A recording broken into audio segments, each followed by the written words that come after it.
Have you ever felt a pull towards something ancient, something almost forgotten, yet still whispering just beyond the edge of memory? There are places in this world that time seems to have left behind, kingdoms that vanished not with a bang, but with a silence so deep it became its own kind of echo. And sometimes that silence is waiting for the right person to listen. I'm so glad you've joined us for this journey into one of the most haunting and beautiful legends ever told, the story of the Ghost Roads of Arnor. Wherever you are right now, whatever hour has brought you here, we'd love to know, what part of the world are you watching from, and what time is it there? Let us know in the comments below. There's something special about sharing a story across distances, as if we're all leaning a little closer to the same fire. Our tale begins with a young cartographer named Alara, a woman whose life was shaped by lines on paper and the weight of history. She came from a long line of map makers, but her connection to the past ran deeper than ink and parchment. Hidden away in her family's archives was a secret, a map that shouldn't exist. It wasn't drawn on any ordinary material. It shimmered, it glowed. It was a spectral guide to a kingdom lost for centuries, Arnor. And it chose her. For generations, her bloodline had been burdened by a curse of silence, a quiet that clung to their name like shadow. They were keepers of something they could no longer understand. But when Elara unrolled that otherworldly map, she didn't just see geography. She felt a calling, a plea. This was no mere historical curiosity. It was an invitation to walk roads unseen by mortal eyes for ages, roads woven from memory, sorrow, and hope. Every step she would take on this path risked awakening ancient griefs, or losing herself completely to the echoes of those who wandered before her. But some silences are meant to be broken. Some stories refuse to stay buried. What would you do if you discovered a map to a world thought lost forever? Would you have the courage to follow its light? This is where our journey begins, not with a shout, but with a whisper. The ghost roads are waiting. The spectral map seemed to breathe in Alara's hands, its ethereal lines pulsing with a soft, internal light. She had spent days in the dusty solitude of the archives, tracing the shimmering paths with a fingertip, her mind open, her heart quiet. Then it happened. One line on the map glowed more brightly than the others, a river of silver light that seemed to flow right off the parchment and into the air itself. It was an invitation, a clear and undeniable call, pointing toward the ancient ruins of Fornost. With a deep breath that felt like her first true one in years, she gathered her courage and a small satchel of supplies, stepping out of her known world and into the embrace of legend.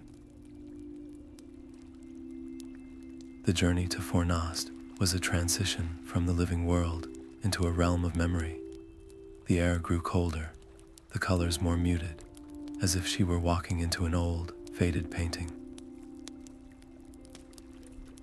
When the broken towers of the city finally rose before her, silhouetted against a twilight sky, a profound silence hung over the stones, a silence that felt watchful. She wasn't alone. Almost immediately, she saw them, figures of shimmering, translucent light, clad in the armor of a forgotten age, spectral sentinels, pacing the crumbling pathways with an eternal vigilance.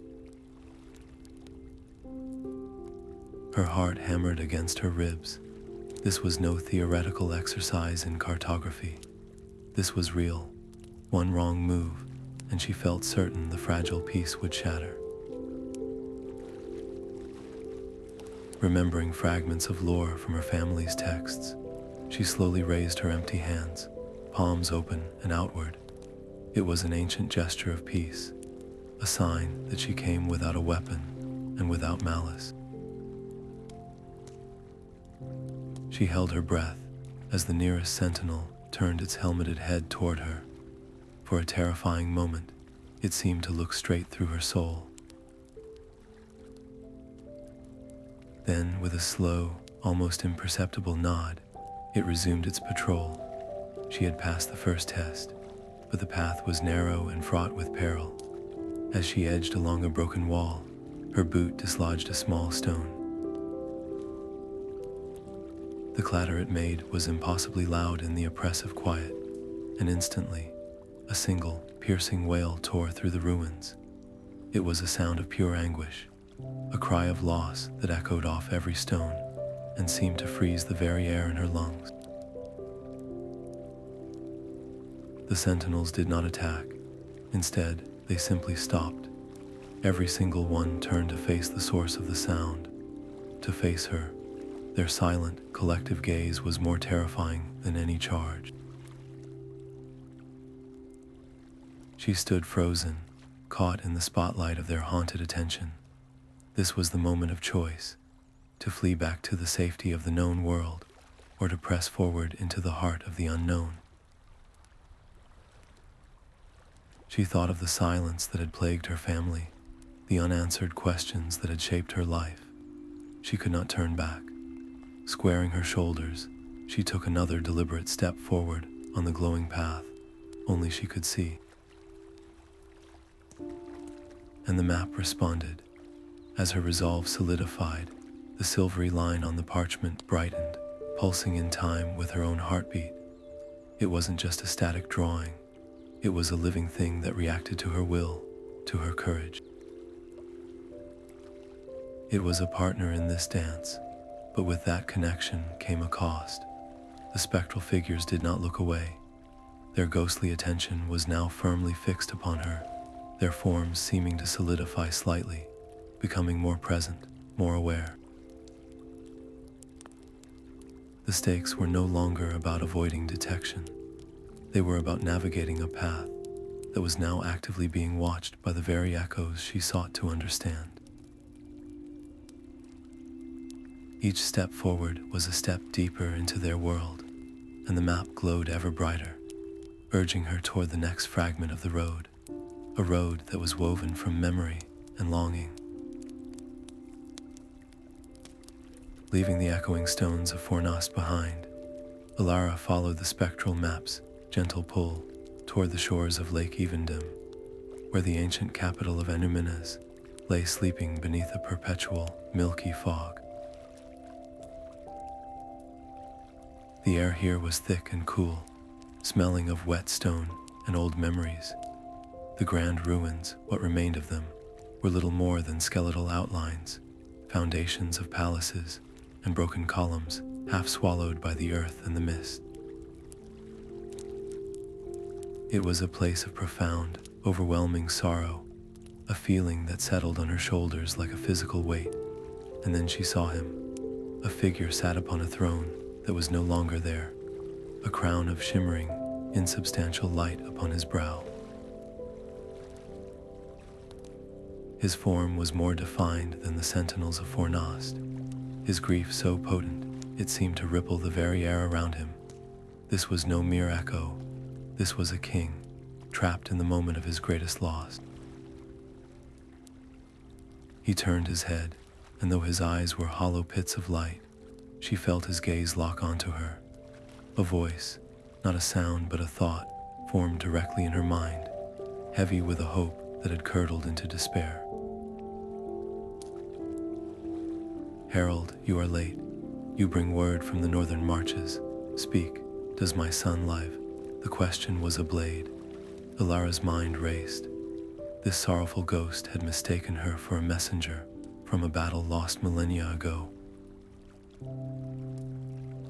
To correct him, to shatter his fragile hope with the truth of his own demise and the total ruin of his kingdom, felt like an act of incredible cruelty. Yet to weave a lie, to claim an identity that was not hers, felt like a violation of the very truth she was seeking.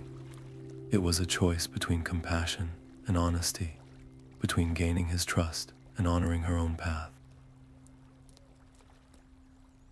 In that suspended moment, she chose a third path, one of profound respect. Without a word, she slowly, deliberately, went to one knee and bowed her head, not as a herald to a king, but as a descendant to an ancestor. It was an acknowledgement of his station, his loss, and the sheer weight of the history he represented. The reaction was instantaneous. The king's spectral form shuddered. A soundless sigh seemed to escape him, and he reached out a hand that was not quite there. The moment his faint fingers would have touched her bowed head, the world dissolved. The mist of Anuminas melted away, replaced by a violent, sensory storm of memory. She was there.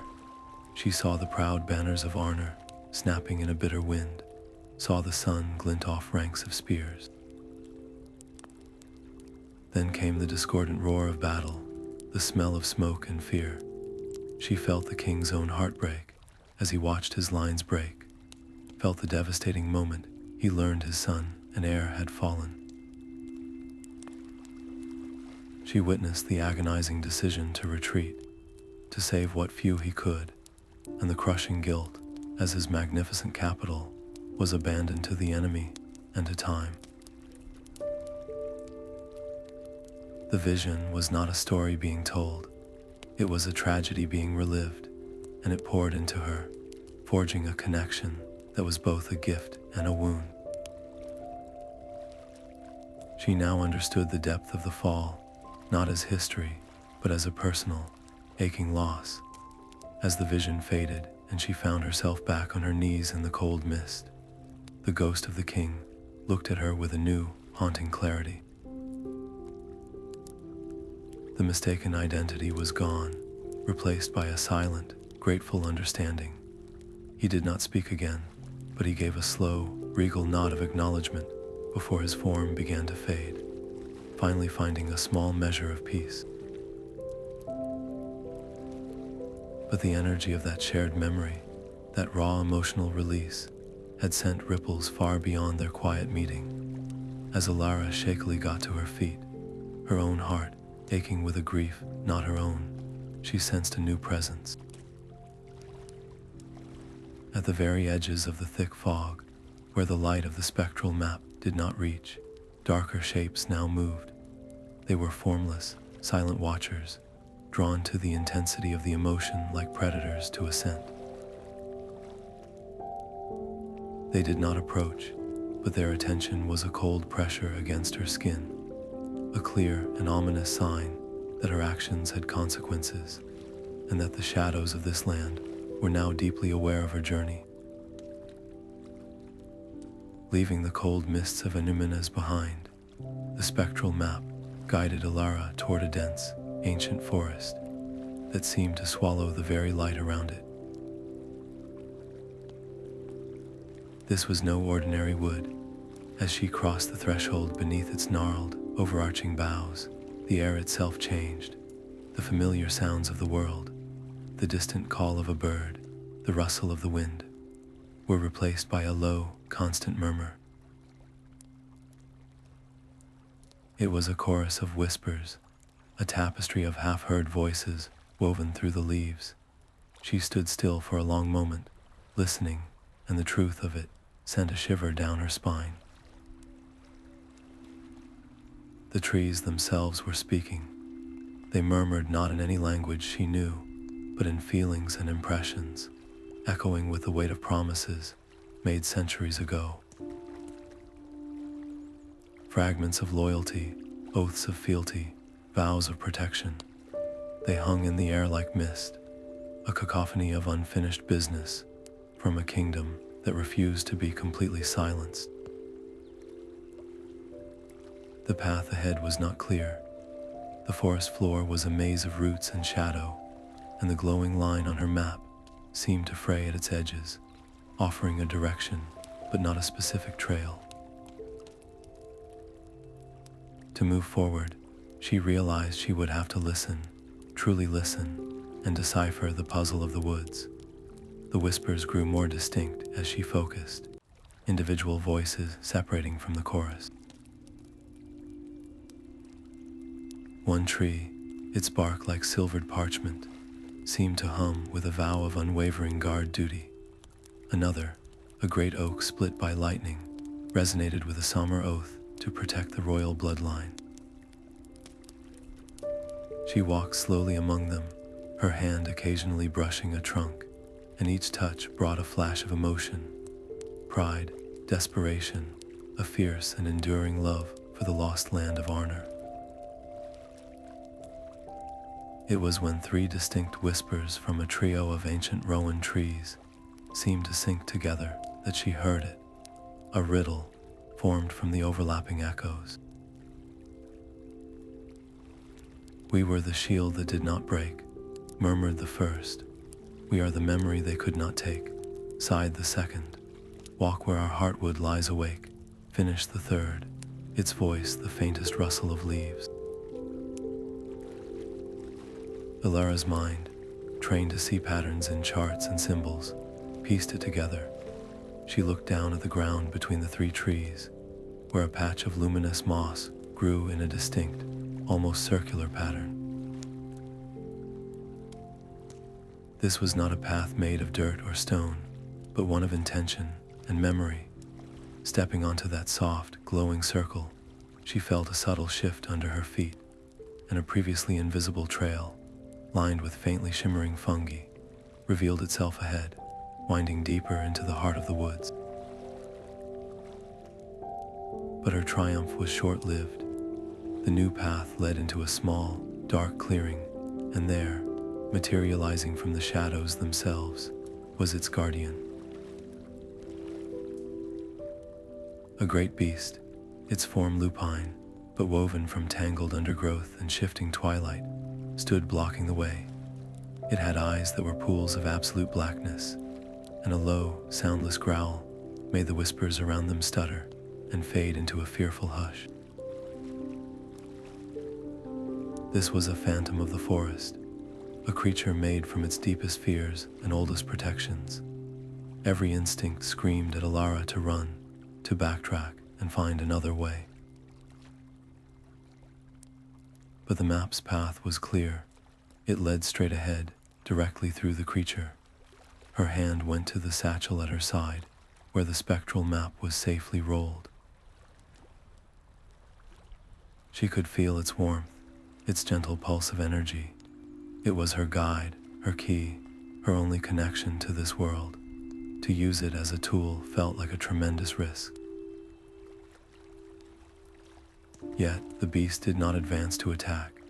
It simply held its ground, a silent sentinel demanding a toll. Thinking of the respectful gesture that had calmed the king, she understood this was another test. This was not about defiance, but about offering. With a steadying breath, she unrolled the map just enough for a corner of its glowing surface to be visible. Then, in a move that felt both incredibly foolish and perfectly right, she tore off a tiny, insignificant shred from the very edge of the parchment, a fragment no larger than her thumbnail. The moment she did, she felt a sharp, painful pang, as if she had torn a piece from her own soul. The map's light flickered violently, dimming perceptibly. The cost was immediate and tangible. Holding the shimmering fragment in her open palm, she extended her hand toward the phantom beast, not in challenge, but in presentation. The creature's dark eyes shifted from her face to the offering. It leaned forward, a movement of shadow and rustling leaves, and sniffed at the fragment. Then, with a softness that belied its fearsome appearance, it took the piece of map from her hand. The moment it did, the beast's form seemed to soften, the aggressive tension melting away. It let out a deep, rumbling sigh that sounded like the wind moving through a deep canyon, then stepped aside, dissolving back into the patches of shadow from whence it came, allowing her passage. Alara hurried through the clearing, her heart still racing, but now with a new, sobering understanding. She looked down at the map in her hands. The tear at its edge was small, but the overall glow of the parchment was noticeably weaker, its light more subdued. It was a stark and undeniable signal. Every action she took here, every choice, had a direct and physical cost. The map was not an infinite resource. It was a fragile key, and each use, each sacrifice, diminished its power. The ghost roads demanded payment, and she was only just beginning to understand the currency. The whispers of the trees seemed to swell again as she continued on the revealed path, but now they felt less like a guide and more like a warning, reminding her that the journey ahead would demand more than just courage. It would require sacrifice. The whispering woods finally thinned, giving way to a rugged landscape of rising hills and sharp, wind-scoured rocks. The spectral map in Elara's hand, still dimmed from her offering to the phantom beast, now pulsed with a slow, insistent rhythm, pulling her toward a deep chasm that split the land.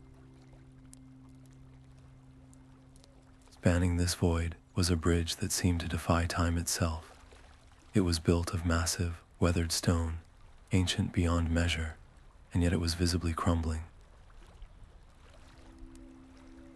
Whole sections of the parapet had fallen away into the misty depths below, and the arch itself looked so fragile it might dissolve at the slightest touch. It was less a structure and more a memory of one, a testament to something that had once connected two halves of a whole, and it was not unguarded. At the near end of the bridge stood two figures, their forms composed of the same shimmering, semi-transparent energy as the Sentinels of Fornost, but they were far more distinct, more imposing. They were knights, clad in ornate, full-plate armor from a forgotten heraldry. They stood motionless, their ghostly helms facing forward, blocking the only way across. One knight's armor was etched with stark, severe lines, his stance one of unbending resolve. The other's plate was adorned with more flowing, intricate designs, and he held a slight, almost melancholic tilt to his head. They did not need to speak for Alara to feel their natures. One was duty, rigid and uncompromising. The other was desire, nuanced and yearning. Together, they were the guardians of this threshold, the arbiters of passage. As she approached, the air grew heavy and still. The Knight of Duty was the first to move, turning his helmeted gaze upon her. A voice, clear and resonant as a struck bell, sounded not in the air but within her mind. State your purpose, traveler. Why do you seek to cross the bridge of choices? It was a simple question, but it carried the weight of an inquisition. She could have given a dozen answers: to complete her quest, to break the silence, to fulfill her family's legacy. They were all true in their way, but they were answers of obligation, of external purpose. She sensed that anything less than the most fundamental, personal truth would be rejected. The bridge would remain closed. It was the Knight of Desire who spoke next, his mental voice a softer, more compelling whisper. And what does your heart seek, beyond purpose? What is the want that guides your steps? This question struck a deeper chord. It bypassed the cartographer, the historian, the seeker of answers, and went straight to the lonely child who had always felt like a puzzle piece from a different box. Alara looked from one knight to the other, understanding that this was not a test of knowledge, but of self-awareness. To pass, she would have to offer a piece of her soul to each of them, a truth of duty and a truth of desire. She met the stern gaze of duty first. "I cross because I must," she said, her voice steady. "It is my responsibility to the past I carry. I owe a debt to those who were forgotten." The knight gave a single, slow nod of acceptance. The obligation was acknowledged. Then she turned to the Knight of Desire. This was harder. This truth was softer, more vulnerable, and it felt dangerous to give it voice in this place of power and judgment. She took a breath, and the words came out as a quiet confession. "I cross because I want to belong. My whole life, I have felt like an echo in my own family, a keeper of a silence I never understood. I want to find a place where my history isn't a secret. I want to find a home in the story itself." The admission hung in the air, raw and honest. For a long moment, nothing happened. Then, the Knight of Desire bowed his head in a gesture of deep respect. A great grinding of stone on stone echoed through the chasm as the crumbling bridge solidified, the fallen stones reassembling themselves until a perfect, whole arch spanned the abyss. The way was open, but the victory was immediately tempered by a sharp, cracking sound from her hand. Alara looked down. A new fracture had appeared on the surface of the spectral map, a hair-thin black line that cut across one of the glowing paths. It was a physical manifestation of the cost she had just paid. The truth had opened the way, but it had also weakened her guide, a stark reminder that every revelation here had a tangible consequence, a permanent mark on the journey. She stepped onto the bridge, the stone firm and solid beneath her feet. As she reached the midpoint, high above the swirling mists, she felt an undeniable presence behind her. She glanced back. Both spectral knights had turned to watch her progress, their hollow gazes fixed upon her. They were not hostile, but their attention was intense, heavy with a newfound interest. It was as if her confession of longing had not just opened the bridge, but had also marked her as something more significant than a mere passerby. She was a person of interest to the very guardians of this land, a soul whose desires were now known to them. Their silent scrutiny followed her all the way to the far side, a palpable pressure on her back, until she stepped onto the solid ground of the highlands beyond. The bridge remained solidly in place behind her, but the feeling of being watched did not fade, a lingering echo of the price of truth. The highlands beyond the bridge were a world of wind and rock, a stark contrast to the whispering closeness of the forest. A biting gale whipped across the open moors, carrying with it the scent of coming rain and a deep, pervasive chill.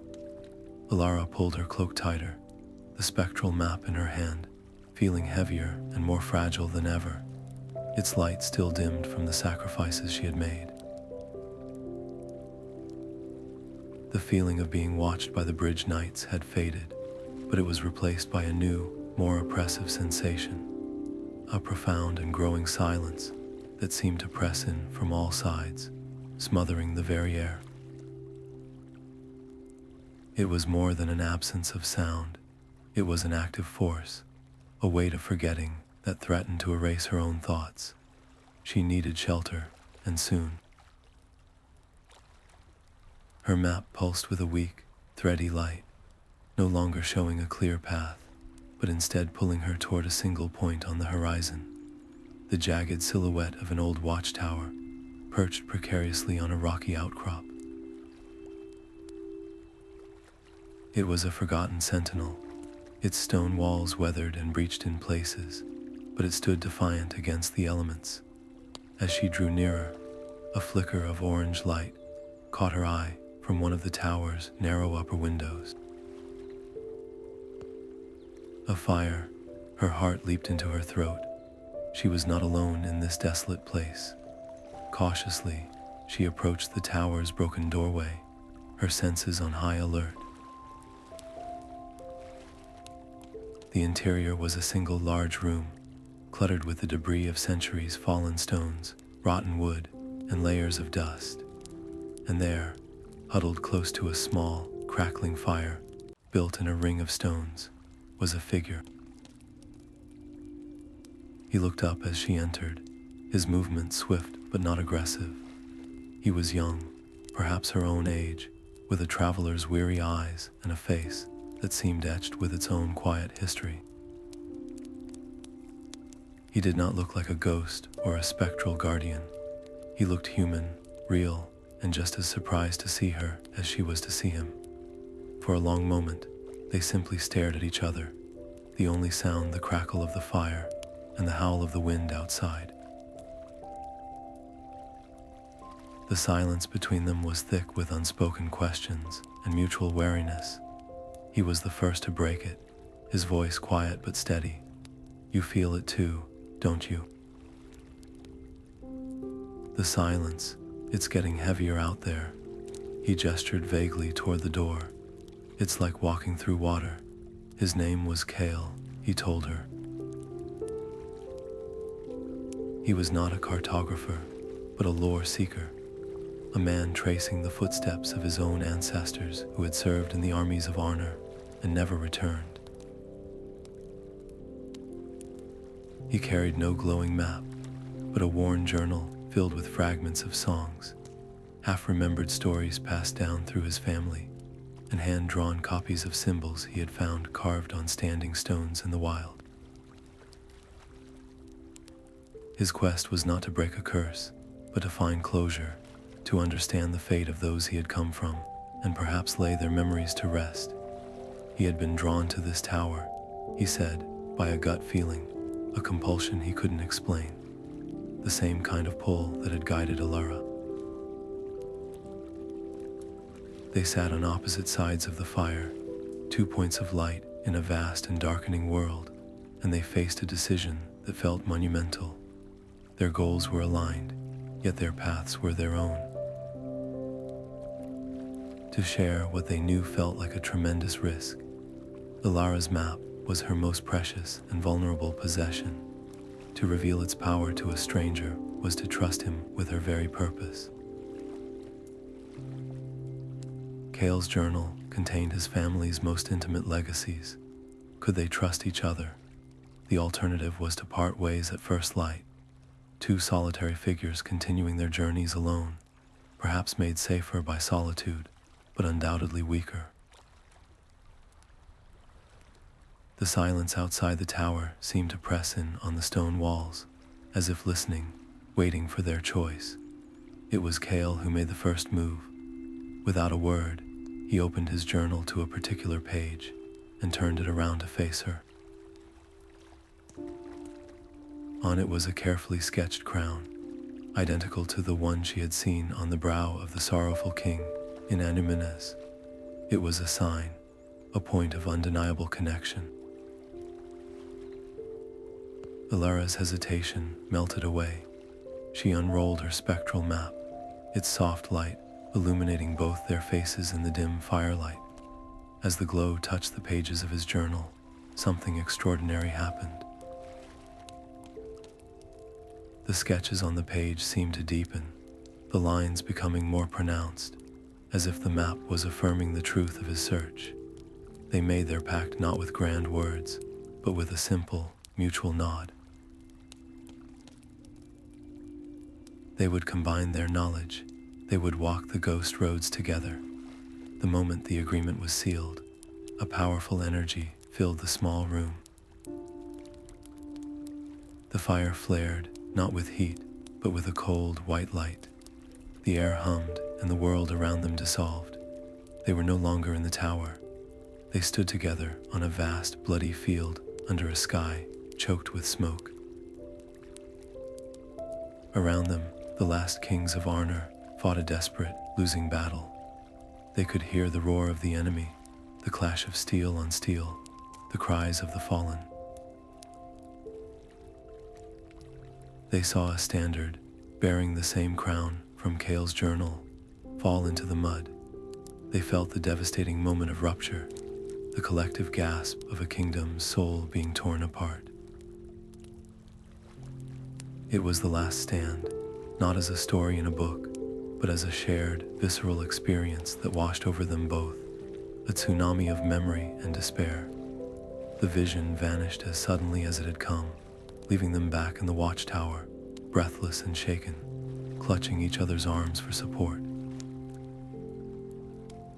Their resolve was forged in that fire, stronger than steel.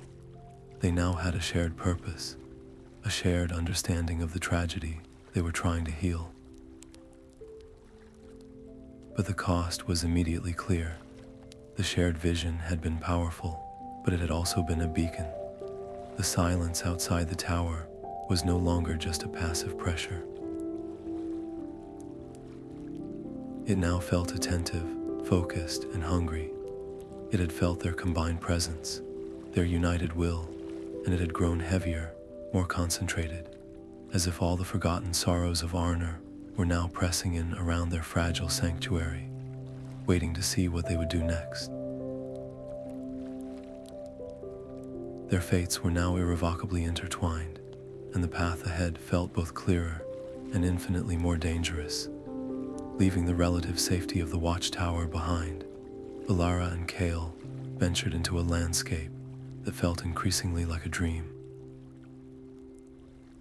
The highlands gave way to a wide, treeless plain, at the center of which rose a single, commanding hill. Its crown was not a fortress or a palace, but a great, broken circle of standing stones, the ancient ring of Amun-Sul. Even from a distance, the place hummed with a low, resonant energy, a silent song that vibrated in their bones. As they climbed the hill, the wind, which had been a constant, gentle companion, began to change. It no longer blew randomly, but seemed to move with purpose, whistling through the fissures in the monoliths, sighing around their bases, creating a haunting, wordless chorus. It was trying to remember a tune. The spectral map in Elara's hand confirmed it. Instead of a clear, glowing path, the parchment now showed a complex, interwoven pattern of lines that pulsed in time with the wind's mournful sighs. It wasn't a road to be walked, it was a song to be sung. The dormant pathway they sought was not made of stone or earth, but of sound, and to awaken it, they would have to join their voices with the memory of the wind itself. The instructions felt both impossibly vague and terrifyingly precise. They stood in the center of the stone circle, the ancient rocks towering over them like silent judges, and listened, trying to find a pattern in the atmospheric melody. Kale was the first to try. He closed his eyes, his head tilted, listening for a thread he could grasp. He began to hum, a low, tentative note that wavered in the air. For a moment, it seemed to catch, weaving itself into the wind's lament. He gained confidence, his voice growing stronger, weaving a simple, melancholic melody that felt both ancient and true. Elara joined him, her voice a softer harmony, following his lead. Together, their voices intertwined with the sighing wind, and for a few breathtaking seconds, the air before them began to shimmer. A path of faint, golden light started to materialize, hanging in the air like a bridge of solidified sunlight. They were doing it. They were calling the road into being. Then Kale's voice broke. A gust of wind, stronger than the others, rushed through the circle, and with it came a fragment of sound that was utterly alien to the melody, a sharp, discordant cry of pain from some long-ago battle. It was a memory of the fall, and it slammed into Kale's concentration. His song faltered, his voice cracking on a high note The moment his focus shattered, the beautiful, nascent pathway flickered and dissolved like smoke, the golden light snuffing out instantly. The wind's song fell silent, and the ring of stones seemed to hold its breath in profound disappointment. The failure was absolute, and the silence that followed was heavier and more accusing than ever. Kale looked at Alara, his face a mask of frustration and shame. "I lost it," he whispered, his voice raw. "I heard something else, I'm sorry. I don't know that song." He gestured helplessly at the silent stones. His family's lore had given him pieces, but not the whole. He knew stories of battles, not ballads. He knew the names of kings, not their hymns. Elara faced a choice as critical as any she had encountered at a bridge or a river. They could keep trying with the fragments they had, hoping to stumble upon the right combination through sheer force of will. But the map's light was growing weaker with each passing minute, and the oppressive silence was closing in, as if their failure had given it strength. The other option was far more personal, far more vulnerable. Her family's curse was one of silence, but it was also one of memory. They had not spoken of Arnor for generations, but they had hummed. They had whistled. A particular, sorrowful melody had been a secret heirloom in her household. A wordless tune her grandfather would hum while studying old charts late into the night. It was a family melody, a ghost of a song passed down through the bloodline, and she had never, ever shared it with anyone. To do so felt like tearing open a sealed vault in her soul. Looking at Kale's desperate, earnest face, feeling the weight of their shared vision from the watchtower, she made her decision. Trust had to be a two-way road. "I have a melody," she said, her voice barely audible. "It's from my family. I don't know what it means, but it feels like it belongs here." She saw the surprise and then the dawning understanding in his eyes. She was offering him a piece of her silence. She closed her eyes, pushing past a lifetime of ingrained secrecy. She began to hum. It was the same tune from her childhood, a series of falling, interwoven notes that spoke of profound loss and a stubborn, enduring hope. It was the sound of a forgotten kingdom. The moment the first note left her lips, the wind responded. It didn't just accompany her, it embraced her, weaving around her voice, amplifying it, giving it a resonance and power that filled the entire stone circle. Kale listened, his expression one of awe, and then, without a word, he found his place. His voice joined hers not as a leader, but as a supporter, a harmonizer, providing a steady, grounding base to her soaring, sorrowful melody. Together, their combined voices completed the song the wind had been trying to remember. The air in the center of the ring tore open, not with a sound, but with light. The pathway reappeared, not as a faint glimmer, but as a solid, thrumming road of brilliant gold that stretched out before them, leading away from the hill and across the plains. They had done it. They had awakened the road through a shared act of ultimate trust. But the power of that completed song was a beacon in the silent world, and it called out to everything that heard it. As the triumphant final note faded from their lips, a new sound began to rise from the plains below. It started as a low moan, then grew into a chorus of wails. From the mist and the long grass, figures began to rise, dozens of them, then scores. They were spirits, like the others, but these were different. They were not regal kings or steadfast sentinels. These were the mournful ones, the broken soldiers, the grieving citizens, the souls whose losses were so personal and so profound that they had been trapped in a loop of their own sorrow. The completed song had not just opened a road, it had touched their deepest wounds, and they were drawn to the source of that beautiful, painful sound, to Alara and Kale. The golden pathway began to fade, its work done, leaving only a faintly glowing trail on the ground for them to follow. But they were no longer alone on their journey. The wave of mournful spirits did not attack or block their way. Instead, they fell in behind the two travelers, trailing them at a distance of perhaps 20 paces. They formed a silent, sorrowful procession, their grief a cold mantle that settled over Elara and Kale. Every so often, one would drift closer, and Elara would get a flash of its final moment. The face of a loved one, the cold bite of steel, the crushing weight of a falling stone. These ghosts were no longer just echoes of a general history.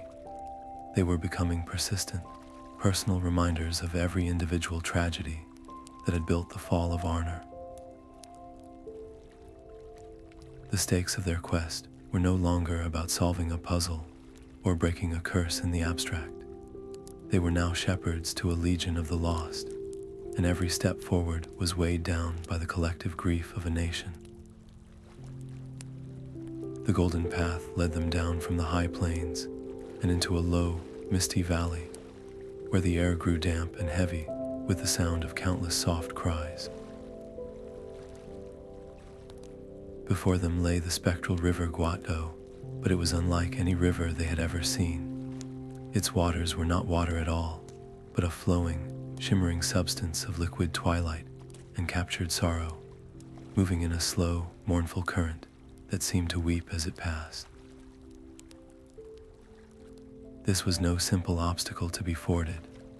The very air over the river shimmered with a palpable grief, and the cries they had heard resolved into distinct, pleading voices, the souls of those who had been lost to the river's depths during Arnor's fall, now eternally trapped within its sorrowful flow. There was no bridge, no shallow crossing point. The only way across was a series of stepping stones that jutted from the luminous current, but they were spaced far apart and slick with spectral mist. As Alara placed a tentative foot on the first stone, the voices of the river swelled around her, becoming a chorus of desperate, individual pleas.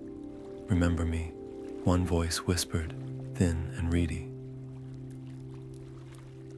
"Tell my son I did not flee," begged another. "I lost my ring in the mud. My love gave it to me," wept a third.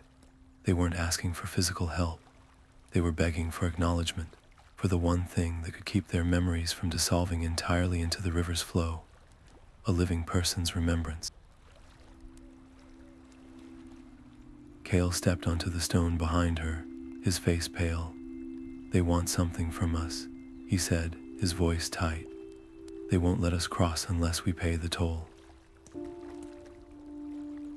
As if in response to his words, the current around the stepping stones suddenly quickened, the weeping waters rising up in faint, grasping hands that made it clear passage would be impossible without an offering. This was the river's law, a memory for a memory, a piece of one's own past, given freely to anchor a forgotten soul and allow a traveler to pass. Alara looked at the desperate, shimmering forms within the current, and her heart ached for them. But what could she give? She had so few truly happy memories from her childhood, a time overshadowed by the family's silent curse. Then it came to her, a moment of pure, uncomplicated joy that had always felt like a tiny, perfect jewel in the midst of the quiet. It was a memory of her grandfather, before his mind had been clouded by the weight of their unspoken history. He had taken her to a high hill at dawn, a place far from the dusty archives, and together they had flown a kite he had made from old parchment and struts of willow. He had laughed, a real, full-bellied laugh she had never heard before or since, as he showed her how to let the string out, how to feel the wind pull against her hands. In that moment, she hadn't been the heir to a burden. She had just been a little girl, joyful and free, sharing a perfect morning with a man she adored. The memory was so precious, it felt like a physical warmth in her chest. To give it away was to tear out a piece of her own heart. She looked back at Kale, who was already concentrating, his eyes closed as he searched his own past for a suitable offering. She could have chosen a smaller memory, a more recent or less meaningful one, but the river demanded truth, and the depth of the sacrifice needed to match the depth of the sorrow it was meant to soothe. These souls had lost everything. They deserved a memory of real weight. Closing her eyes, she did not speak the memory aloud. Instead, she focused on it with all her being. The feel of the rough kite string in her small hands, the sound of her grandfather's laughter on the wind, the vibrant red of the parchment against the bright blue sky. She held it in her mind, polished it with her love for that single perfect moment, and then, with a silent act of will that felt like tearing her own soul in two, she let it go. She pushed it out from herself and offered it to the weeping river. The effect was immediate and visceral. The memory left her, and in its place rushed a cold, hollow emptiness, a sense of loss so personal it stole her breath.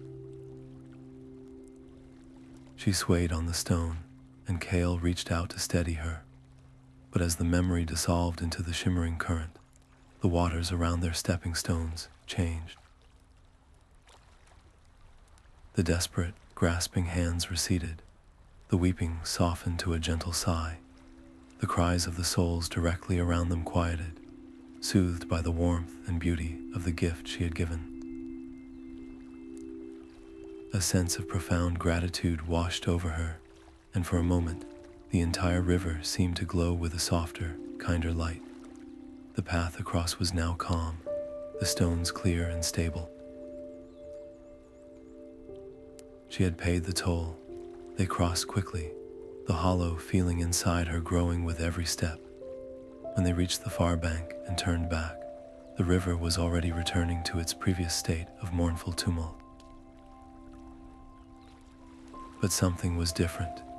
The current was stronger now, faster and more turbulent than before, and the voices within it held a new, almost eager intensity.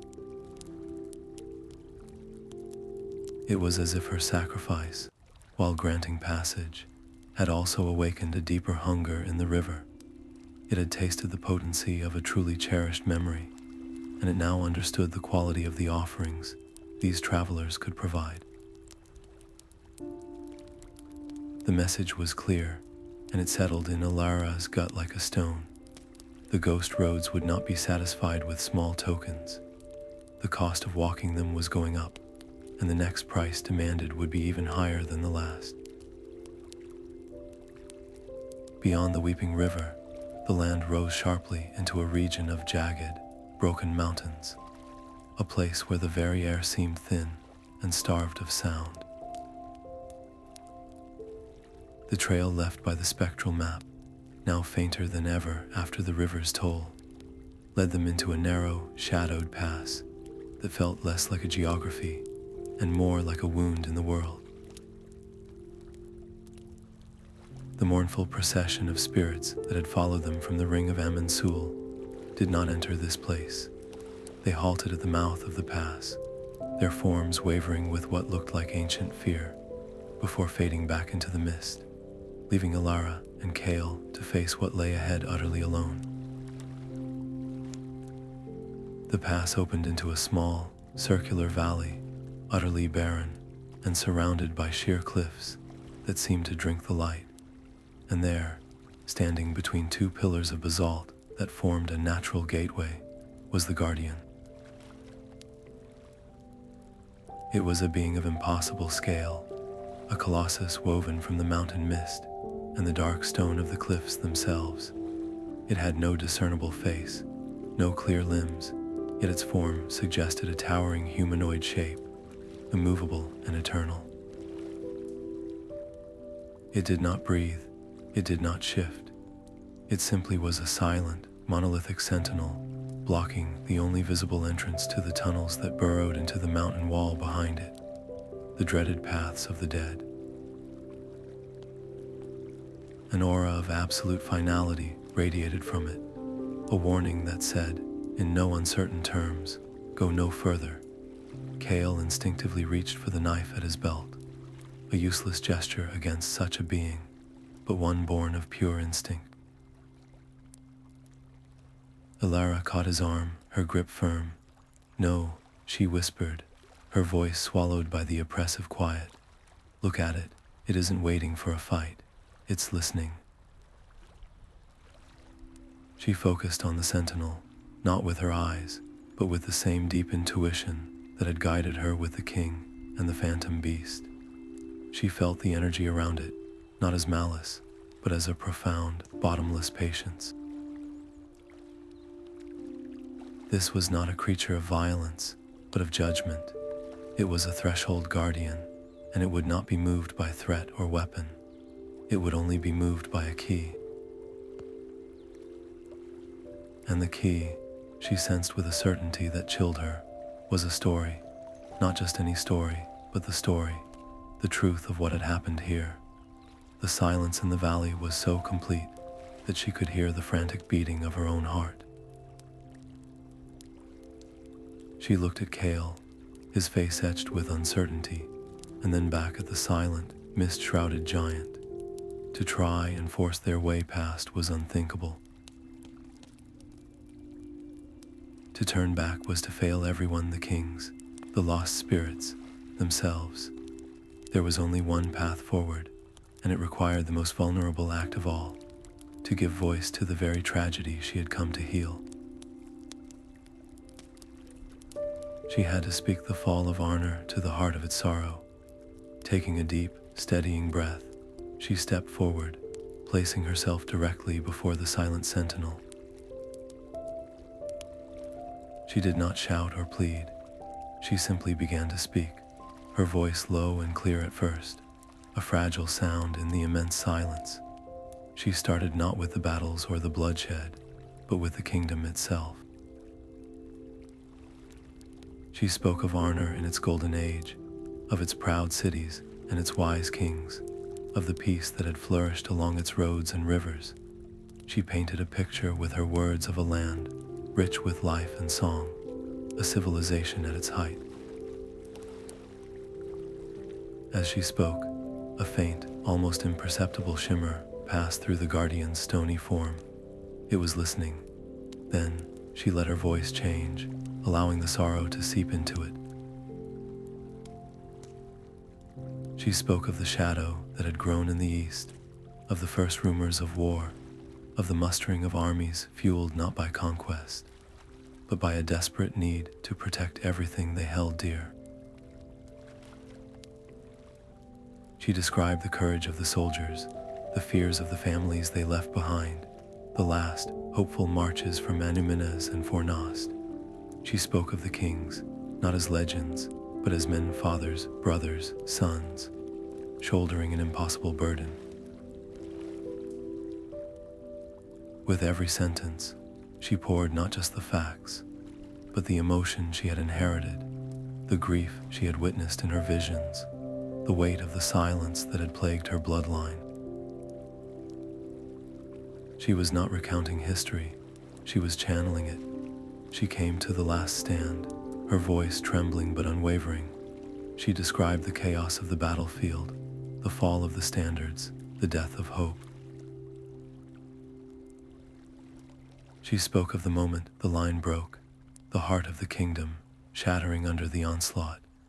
She gave words to the king's final, agonizing realization in his misty throne room, the weight of 1,000,000 losses crashing down upon a single crown. She told the story of the silence that followed, the slow forgetting, the erosion of memory, the long, lonely centuries where the only thing that remained was the grief, unspoken and unresolved. As the final words left her lips, and they were forgotten, a profound change came over the Guardian. The rigid, imposing form of mist and stone seemed to soften, to sigh. A deep, resonant sound, like a mountain groaning after a long sleep, echoed through the valley. Then, with a grace that belied its immense size, the sentinel took one deliberate step to the side. It did not vanish or dissolve. It simply moved, clearing the passage between the basalt pillars, granting them access to the dark entrance of the paths of the dead. Its purpose was fulfilled. The story had been acknowledged. The truth had been heard.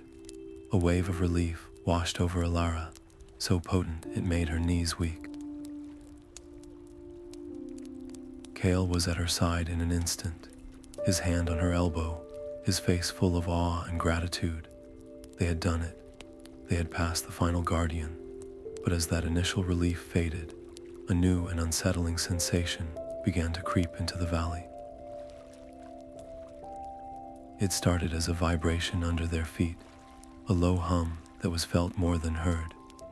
The air, once dead and still, began to stir, whispering through the past like a restless sigh. The very land around them seemed to awaken, but not with joy or light. It was a hungry awakening. By giving voice to the long-buried grief, Alara had not just satisfied the Guardian, she had broken a seal.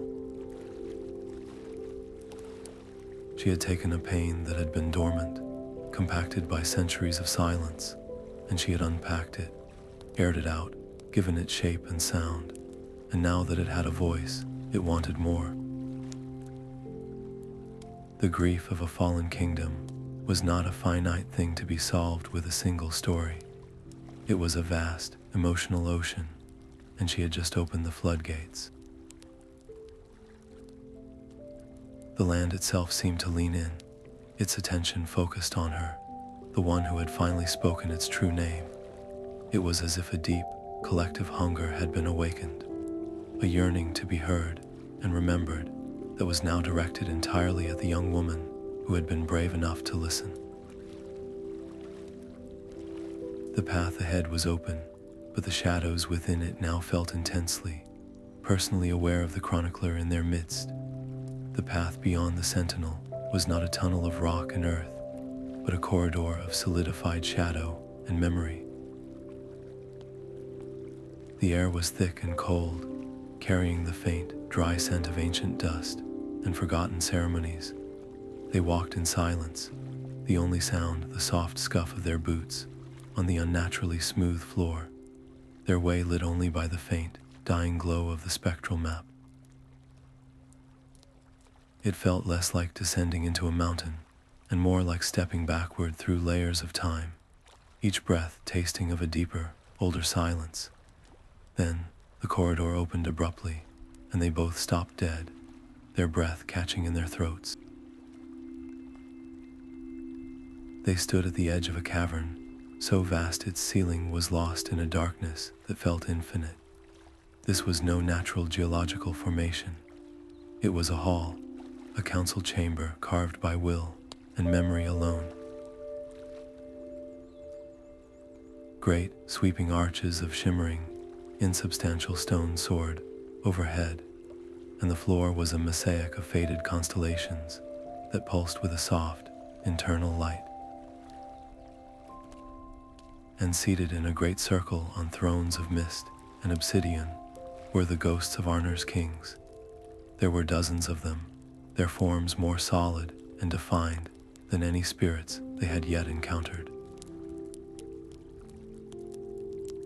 They wore crowns of light and robes woven from twilight, their faces etched with the lines of ages and the weight of countless decisions.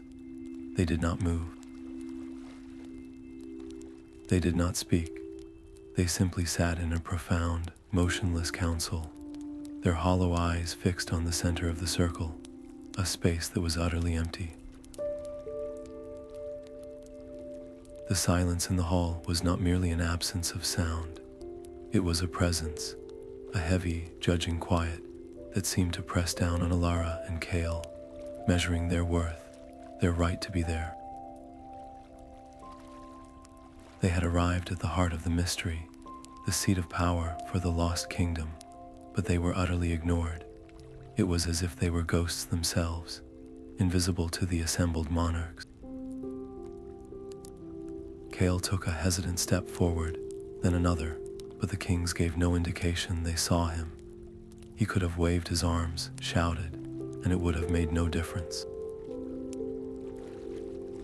They were spectators at a play that had paused centuries ago, and they did not know their lines.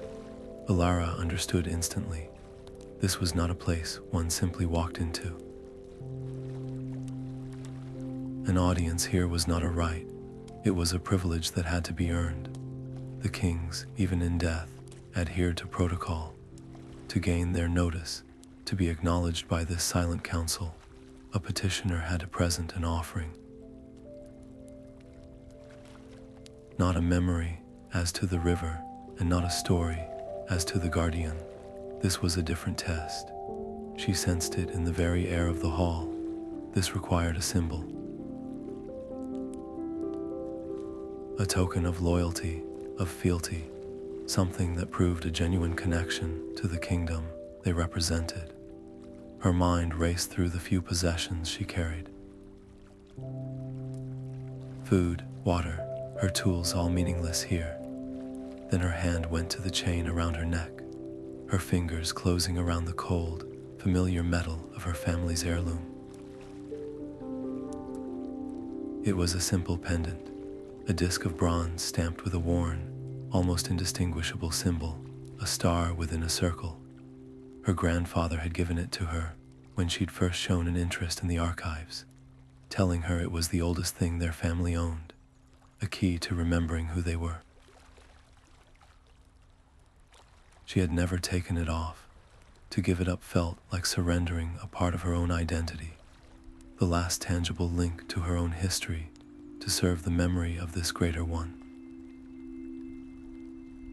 She looked at the circle of silent, majestic ghosts, then at Kale, who watched her with a worried frown. She could keep it.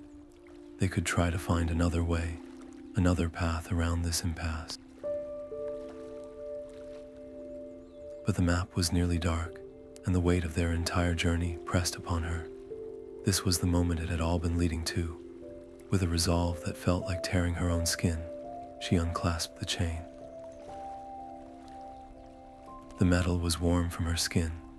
She held the pendant in her palm for a last, long moment, committing its weight and shape to memory. Then, without a word, she stepped into the center of the kingly circle and knelt, placing the bronze disc gently on the mosaic floor before her. The effect was instantaneous and electrifying. The moment the pendant left her hand, a shockwave of energy, silent but immense, radiated out from it. The kings, as one, turned their heads. Dozens of pairs of luminous eyes focused on her, no longer looking through her, but at her. The pendant began to glow with a soft, golden light, and the symbol on its surface, once worn smooth, burned as bright as a newborn star. It was recognized. A soft sigh, like the wind moving through a field of graves, filled the hall. The king directly before her, his crown the most intricate of all, slowly raised a translucent hand. His voice, when it came, was not a single sound, but a chorus of whispers, layered and ancient, speaking as one. The sigil of the chronicler is acknowledged. The line, yet lives, the words were fractured, hard to grasp, as if arriving from a tremendous distance through a storm of static. But they were words.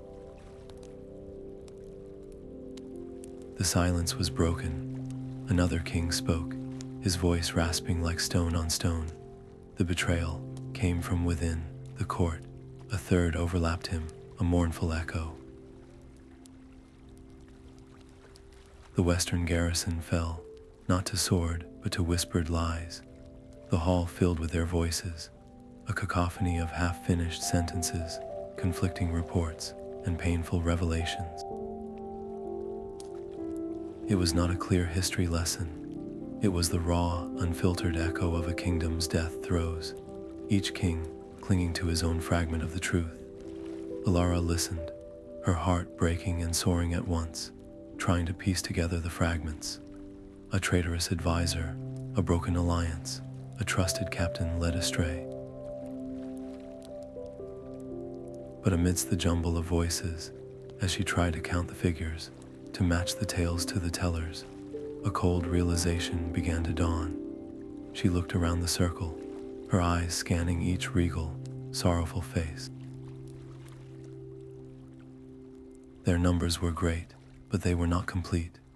The circle, perfect and symmetrical, had a break in it, between a king with a shattered crown and another who seemed made of pure shadow. There was a gap.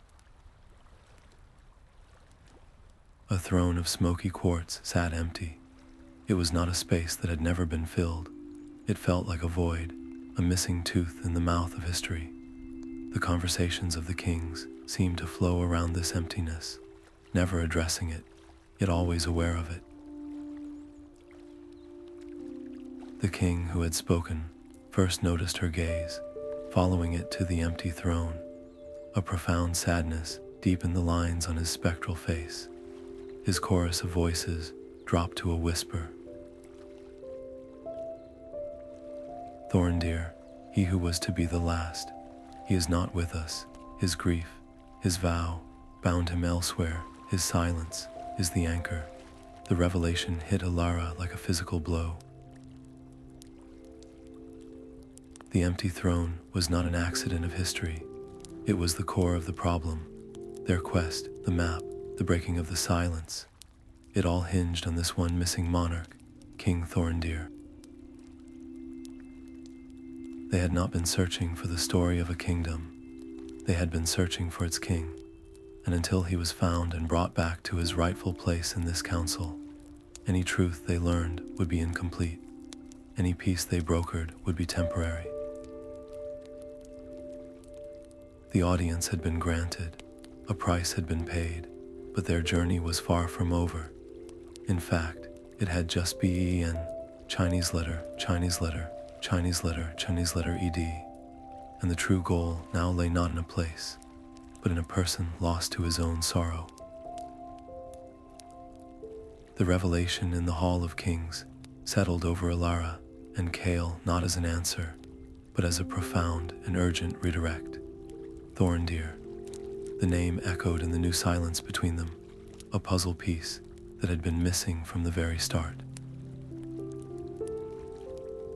The fragmented truths they had gathered from the council now swirled in Alara's mind, and she began to connect them like constellations on a chart. The betrayal from within the court, the fallen western garrison, the king's personal vow, they weren't just isolated tragedies.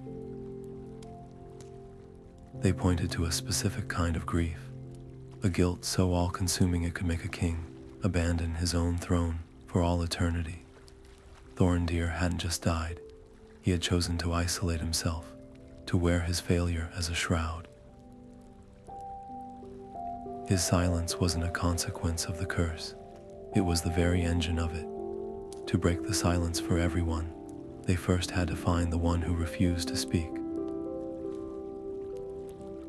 The spectral map was of little help now, its glow so faint it was almost extinguished.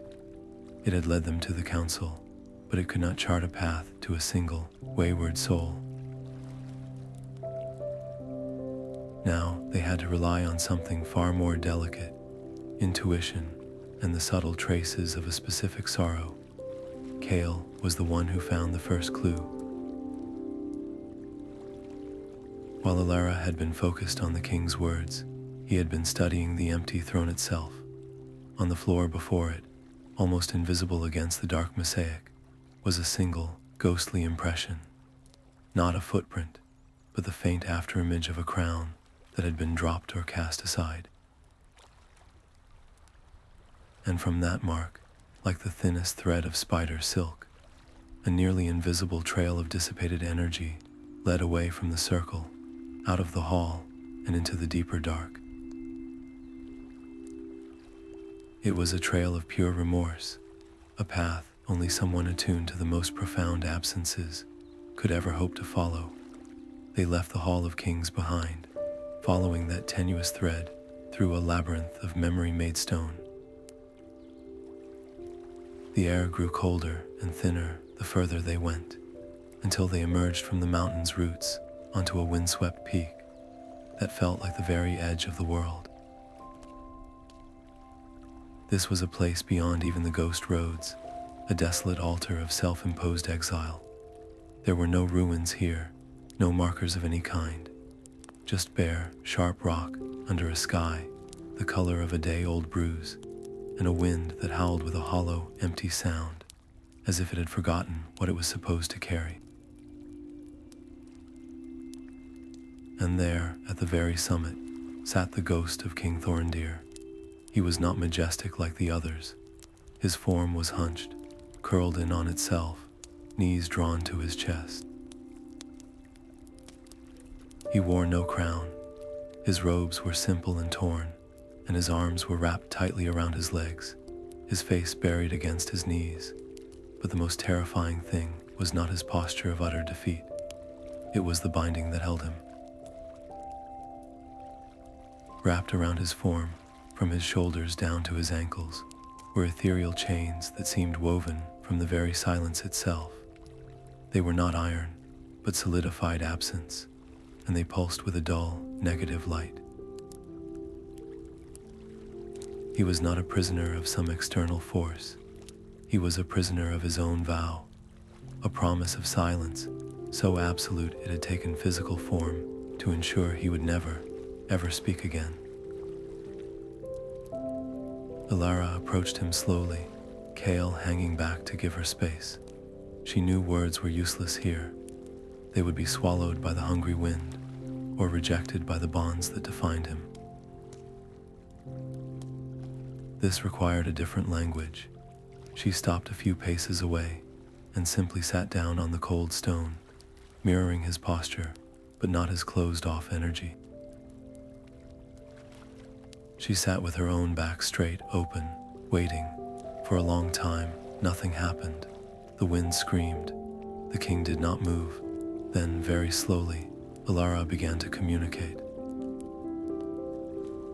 She didn't reach out to touch him. Instead, she used her hands. She held them palms up, empty, in a universal gesture of peace. She then brought her closed fist to her heart, a symbol of feeling, of shared emotion. She pointed to him, then to her own eyes, and nodded slowly, trying to project a sense of "I see you. I see your pain." She then gestured out toward the vast, empty landscape, and slowly brought her hands back to her own heart, trying to convey your burden does not have to be yours alone to carry. It was a fragile, silent conversation, built on empathy and guesswork. For an agonizingly long time, there was no response. He remained a statue of grief. But then, the smallest of shifts, one of his hands, clenched into a white-knuckled fist, uncurled slightly. It was barely a movement, but in the absolute stillness of his form, it was like a shout. Emboldened, Alara took a risk. She thought of the vision from Anuminas, of the king receiving the news of his son's death. She focused on that specific, shattering moment of loss, and she let it show on her face. She didn't act it out. She simply allowed the echo of that shared memory to surface in her expression, her eyes glistening with a sorrow that was not her own, but that she now carried for him. The reaction was immediate and electric. Thorndeer's head snapped up. His eyes, hollow pits of light, just like the other kings, locked onto hers, and in them, she saw not anger, but a shocked, bewildered recognition. How could you know? How could you possibly feel that? The silent questions hung in the air between them. It was the connection she needed. As he stared at her, as he truly saw her for the first time, the ethereal chains around his body groaned. Not a sound, but a vibration they felt in their bones. One of the bonds, a thick band across his chest, visibly loosened, its dark light flickering and fading as if a knot had been slipped. A wave of relief and triumph washed through Alara. It was working. His isolation was breaking. But the moment that first bond weakened, the very air on the peak changed. The howling wind didn't just die down, it was sucked away, creating a vacuum of perfect, unnatural quiet. And from the sharp shadows cast by the rocks, a new presence emerged. It was not a spirit, not a ghost, not a creature. It was a creeping darkness, a formless stain that slid over the stone toward them. It moved with a vile, liquid grace, and as it came, it drank the silence. The tiny sounds that were left, the scuff of Kale's boot, the rasp of Alara's breath, vanished as if swallowed whole. This thing was not just silent, it fed on silence, and the cracking of Thorndeer's vow was the most potent meal it had sensed in centuries. Their act of empathy had not just begun to free a king, it had laid out a feast for a shadow, and it was coming to claim it. The creeping darkness did not attack with claws or teeth. Its assault was far more insidious, a silent, suffocating erosion of reality itself. The first thing Elara noticed was the sound, or rather, the lack of it. The constant, mournful sigh of the wind across the desolate peak, which had been their only companion, simply vanished. It wasn't that it grew quiet. It was as if the very concept of sound was being deleted from the air around them. Then the color began to bleed away. The grim, bruised purple of the sky faded to a dull, flat gray. The sharp, dark outlines of the rocks softened and blurred, as if viewed through a thick, dirty lens. The world was not being destroyed. It was being unmade, drained of all its defining qualities, reduced to a ghost of a ghost. This was the shadow's approach, a formless predator that fed on the very essence of memory and experience. It advanced not in a rush, but as a slow, inevitable tide, a wave of absolute negation that swallowed everything in its path. There was no time to celebrate the loosening of Thorndeer's bonds. Survival itself was now measured in heartbeats. Run, Kale's shout was a tiny, muffled thing, as if he were yelling from the bottom of a deep well. They had to get off the exposed peak, to find some kind of shelter, but the path down was already being consumed by the advancing grayness. In a moment of pure, desperate instinct, Alara thrust the spectral map out before her. Its light, though weakened from her previous sacrifices, was still a pinprick of defiant reality in the swallowing void. As the map's soft glow touched the advancing edge of the shadow, the effect was immediate and dramatic. The grayness recoiled, hissing silently. For a precious few seconds, color and sound rushed back into the immediate area around them, the world snapping back into sharp, painful focus. The map was a shield, a tiny bastion of is against the shadows, relentless is not. It was a temporary reprieve, and they used it to scramble down the rocky path, half dragging the bewildered, partially freed form of King Thorndeer between them. But the shadow was relentless. It flowed after them, patient and hungry, quickly surrounding their small pocket of light and pressing in from all sides. Each time the grayness advanced, Alara was forced to raise the map again, pushing it back with another pulse of energy, and each time she did, the cost was devastatingly clear. The parchment in her hand grew perceptibly dimmer, its silvery lines fading towards transparency. The light it emitted grew weaker, its circle of protection shrinking from several paces across to barely enough to envelop the three of them. They were burning their only guide for mere moments of safety, trading their future for a precarious present. A terrible, chilling realization settled in Alara's gut, colder than the mountain's wind. This was not some random monster of the Ghost Roads. It was a symptom, a consequence. Their presence here was a disruption. Every step they took, every memory they recovered, every king they interacted with, was like a stone dropped into the still pond of this forgotten realm. They were unraveling the delicate tapestry of the past, and the shadow was the void that rushed in to fill the gaps they were creating. They had come as healers, as chroniclers, but in the eyes of this place's fundamental laws, they were agents of chaos. The map wasn't just a tool, it was a finite reservoir of the very stability they were accidentally eroding.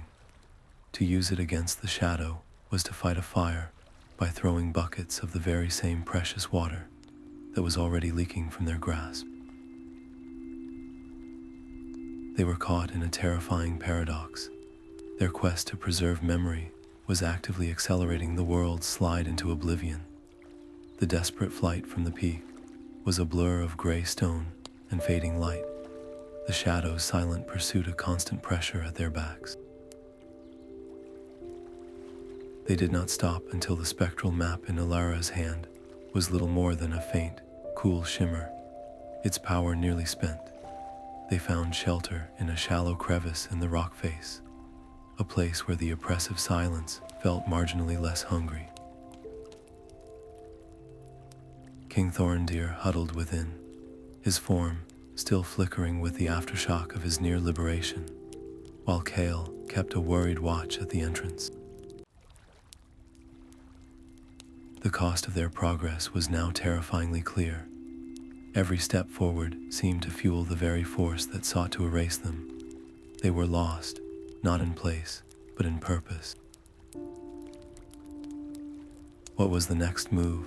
To continue risked utter annihilation. To stop was to surrender everything. It was Thorndeer, in his first conscious act of kingship, since they found him, who provided the direction. He did not speak. His bonds, though loosened, still held his voice, but he lifted a trembling, translucent hand and pointed, not down the mountain, but across a narrow chasm to where a yawning, dark opening was set into the opposing cliff face. It was not a natural cave. Its entrance was too perfectly arched, its edges too smooth, as if it had been carved not by water or time, but by intention. A faint, rhythmic pulse seemed to emanate from within, a sensation felt in the soul rather than heard by the ears. This was a place of knowing, an oracle's cave. It was a risk, venturing into another unknown, but the alternative was to remain paralyzed by fear. They had to seek guidance, no matter how terrifying the price of truth might be. The air inside the cave was thick and heavy, tasting of ozone and old secrets. The walls were not rock, but something smoother, darker, and they seemed to absorb the faint light from Alara's dying map rather than reflect it.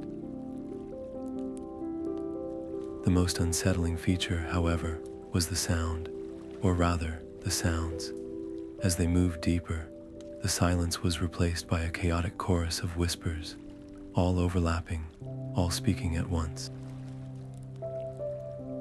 They were not voices from the past, but echoes from futures that had not yet happened, fragments of conversations that might be, screams of joys or terrors yet unborn, the rustle of pages in books not yet written. It was dizzying, overwhelming, a tidal wave of potentiality that threatened to sweep away their very sense of self. To find a single clear message in this storm was like trying to catch a specific snowflake in a blizzard. The tunnel opened into a small, circular chamber. In its center stood a pedestal of the same dark, absorbing material, and upon it rested a basin filled not with water, but with a swirling, mercury-like substance that caught and distorted the dim light. This was the heart of the oracle. Elara knew, with a certainty that chilled her bones, that this was for her alone.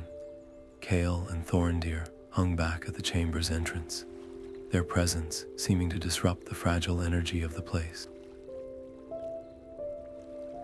The cave was asking for the seeker, the one who carried the map, the one whose choices would dictate the fate of all that followed. Hesitantly, she approached the basin. Her reflection in the quicksilver surface was wavering, unclear. As she leaned closer, the liquid stilled, becoming as clear and perfect as a mirror. But the face that looked back was not her own. It was a version of her, yes, but hollowed out, erased. Her eyes were voids of utter stillness. Her skin was the color of ash, and her mouth was slightly open in a silent, eternal scream. This was not a corpse. It was an emptiness wearing her shape.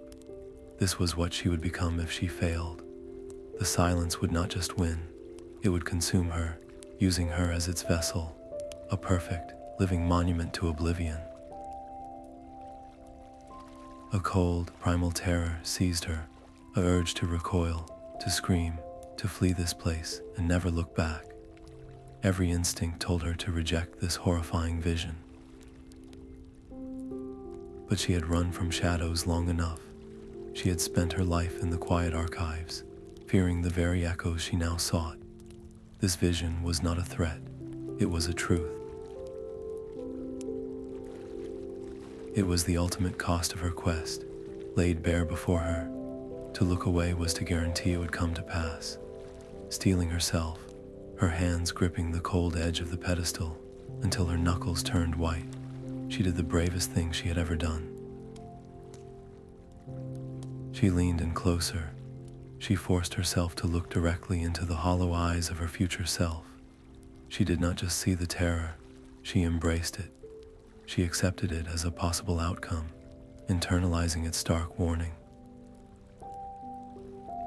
This is what is at stake. This is what I am fighting against. The moment her acceptance solidified, the horrifying image in the basin dissolved. The quicksilver swirled violently and then reformed into a new vision. She saw the Ghost Kings, not as separate entities, but as points of light on a vast, dark tapestry. She saw their individual sorrows, their unique regrets, and she saw how those regrets pulled them apart, creating tiny fractures that spread and widened into a catastrophic rift in the very fabric of their shared history. The vision pulled back, and she saw the shadow, the formless void, pouring through that rift, feasting on the disunity. Then a voice, clear and resonant as a crystal bell, cut through the chaotic whispers of the cave. It spoke only 7 words. Only a united crown can mend the rift. The vision vanished. The basin was once again just a pool of swirling, metallic liquid. The clue was terrifying in its simplicity and its enormity. It was not about finding more pieces or defeating the shadow with force. It was about healing. It was about persuading a council of dead, traumatized monarchs, each burdened by their own catastrophic failure, to forgive themselves and each other, to set aside a millennium of grief and stand as one. It was an impossible task. The weight of it should have crushed her. It should have left her despairing. But as Alara stepped back from the pedestal, her body trembling from the ordeal, a new emotion began to burn away the fear. It was a cold, sharp, and utterly relentless determination. The vision of her hollowed-out self was now seared into her mind, not as a source of terror, but as a benchmark for failure. She would not become that. She would not let that silence win. The Oracle had not given her a map to an easy victory. It had given her a diagnosis for a sick world. The cure was unity, and as she turned to face Kale and Thorndeer, her eyes no longer held the shaken fear of a girl who had seen her own end. They held the hardened resolve of the chronicler, who would now dedicate every ounce of her being to ensuring that end never came to pass. The path was clearer than it had ever been, and it was infinitely more daunting. The Oracle's cave had given them a direction, but the path there felt more treacherous than ever before. Every shadow seemed to cling a little longer. Every silence felt more profound, as if the world itself was holding its breath, waiting to see if they could possibly achieve the impossible. The clue, only a united crown can mend the rift, was a daunting prescription. It meant finding the physical pieces of the king's crown, yes, but it meant so much more. It meant finding a way to unite the shattered spirits of the monarchs themselves. Their first tangible step toward that goal was guided by a new, faint pull from Elara's nearly extinguished map. It led them away from the mountains, down into a hidden valley, cradled between the peaks, where a lake of impossible stillness lay waiting. This was no ordinary body of water. The lake of reflections was a perfect, circular mirror, its surface so utterly smooth, it seemed to be made of polished obsidian rather than water. It did not reflect the gray sky overhead or the surrounding cliffs. Instead, its depths swirled with shifting, shimmering images not of what was, but of what might have been. Alara saw glimpses of a thriving Anuminas, its towers whole and banners flying high. Kale saw proud soldiers returning home to joyful families. It was a tapestry of lost potential, a heartbreaking exhibition of every beautiful future that had been stolen from Arnor. And resting at the very center of the lake, visible just beneath the surface, was what they had come for, a single, radiant fragment of the royal crown, its broken edges gleaming with a soft, platinum light. There was no boat, no path across the water. The fragment floated in the very center, an apple of silver light in a sea of sorrows. As they approached the shore, the nature of the lake became terrifyingly clear. The water was not a physical barrier, it was an emotional one. To reach the fragment, one of them would have to wade into those depths, and the lake would not allow passage to anyone who had not first confronted the weight of their own past. It required a payment not of memory, but of regret. The swimmer would have to submerge themselves entirely, to willingly dive into the pool of their own deepest, most personal sorrow, and face it head-on.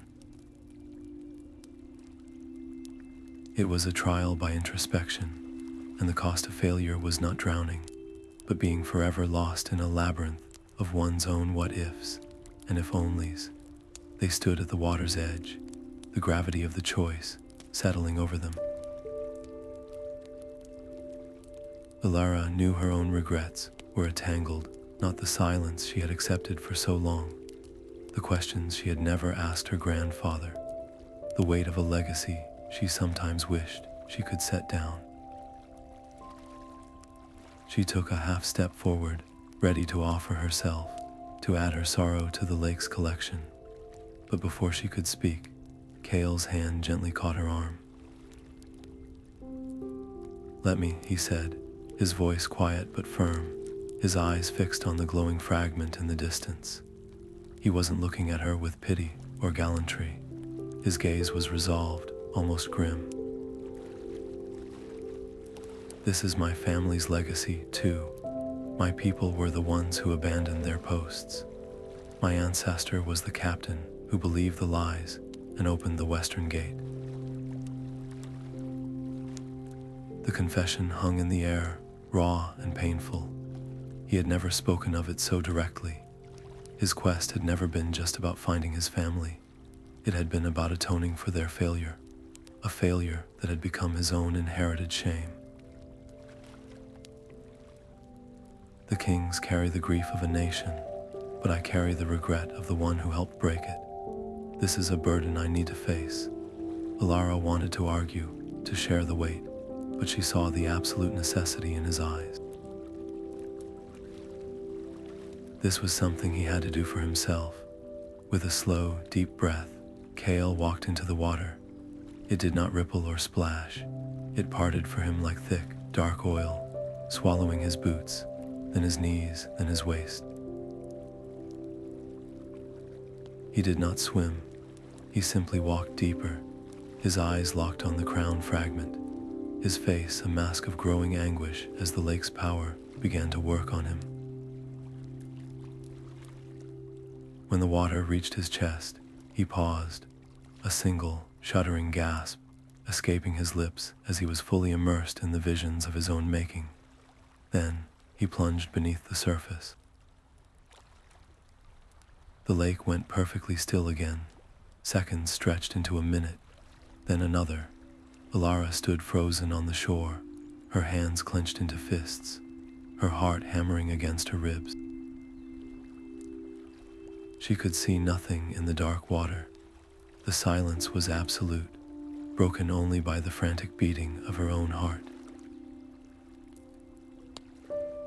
What was he seeing? Was he reliving the moment of his ancestors' betrayal? Was he facing a childhood shaped by that stigma, the feeling of being the descendant of a failure? The lake would show him not just the event, but every ripple it had caused through generations, every moment of loneliness or judgment that could be traced back to that single, catastrophic choice. Just as panic began to claw its way up her throat, the water at the center of the lake erupted. Kale burst through the surface, gasping and choking, not on water, but on ragged, painful sobs. In his upraised hand, clutched so tightly his knuckles were white, was the crown fragment. It glowed fiercely, as if amplified by the trial it had cost. He stumbled through the water back toward shore, each step a monumental effort. When he finally collapsed onto the bank at Alara's feet, he was shaking uncontrollably. He was whole, he was alive, but he was profoundly changed. The easy camaraderie, the spark of determined hope that had always lived in his eyes was gone. In its place was a deep, palpable sadness that seemed to radiate from him like a cold mist. He had not just retrieved an artifact, he had absorbed the full, unvarnished truth of his lineage's role in the tragedy. He had swum in the depths of that regret and had come out the other side, carrying its permanent weight. He looked up at Alara, his eyes hollow, and simply held out the fragment. No words were needed. The bond between them was now forged in something far stronger than shared purpose. It was sealed in shared sorrow. They were no longer just allies. They were two halves of a broken whole, each carrying a piece of the kingdom's pain. As Alara's fingers closed around the cold, sharp metal of the crown fragment, she felt its power, a thrumming energy of pure, unadulterated memory. But she also felt the shadow's reaction. The air around the lake, which had been still and heavy, suddenly grew cold. The light seemed to dim, not gradually, but in a swift, sucking motion, as if a lamp had been shuttered. From the cliffs above, the familiar, Formless darkness began to ooze down the rock face, moving with a new, terrifying purpose. It was no longer a patient predator following a scent. It was aggressive. It was focused. It had sensed the shift in the energy, the profound vulnerability that Kale's sacrifice had created. Their grief was a beacon, and the shadow, which fed on such potent negative energy, was now coming for them not as a force of nature, but as a hunter who had finally spotted true weakness in its prey. The shadow was no longer a creeping predator. The revelation in the lake valley, the profound vulnerability laid bare by Kale's sacrifice, had acted as a catalyst. The formless darkness that had trailed them for so long stopped its patient stalking and began to coalesce. It drew in upon itself, pulling the very light and sound from the surrounding landscape to feed its transformation. The gray, muted world around them grew darker still, the air thickening until it was difficult to breathe. Then, with a silent, concussive force that they felt in their bones, the shadow erupted. It did not attack them directly. Instead, it unleashed itself upon the land. It became a storm, a tempest of pure negation, a blizzard of forgetting that raged across the ghost roads. Where its dark tendrils touched, the carefully maintained pathways of memory began to dissolve. The shimmering silver of the roads flickered and faded, the stones themselves becoming insubstantial, threatening to vanish entirely and take the echoes of Arnor with them into absolute oblivion. This was no longer a personal pursuit. It was an apocalyptic event, a final, desperate attempt to scour the kingdom from existence once and for all. They weren't just fighting for a quest and a more.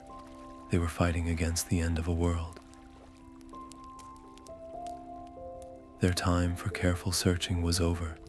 The directive from the Oracle crystallized in Alara's mind with terrifying urgency. A united crown, the kings, scattered across their personal torments and isolated in their grief, were the anchors of this reality.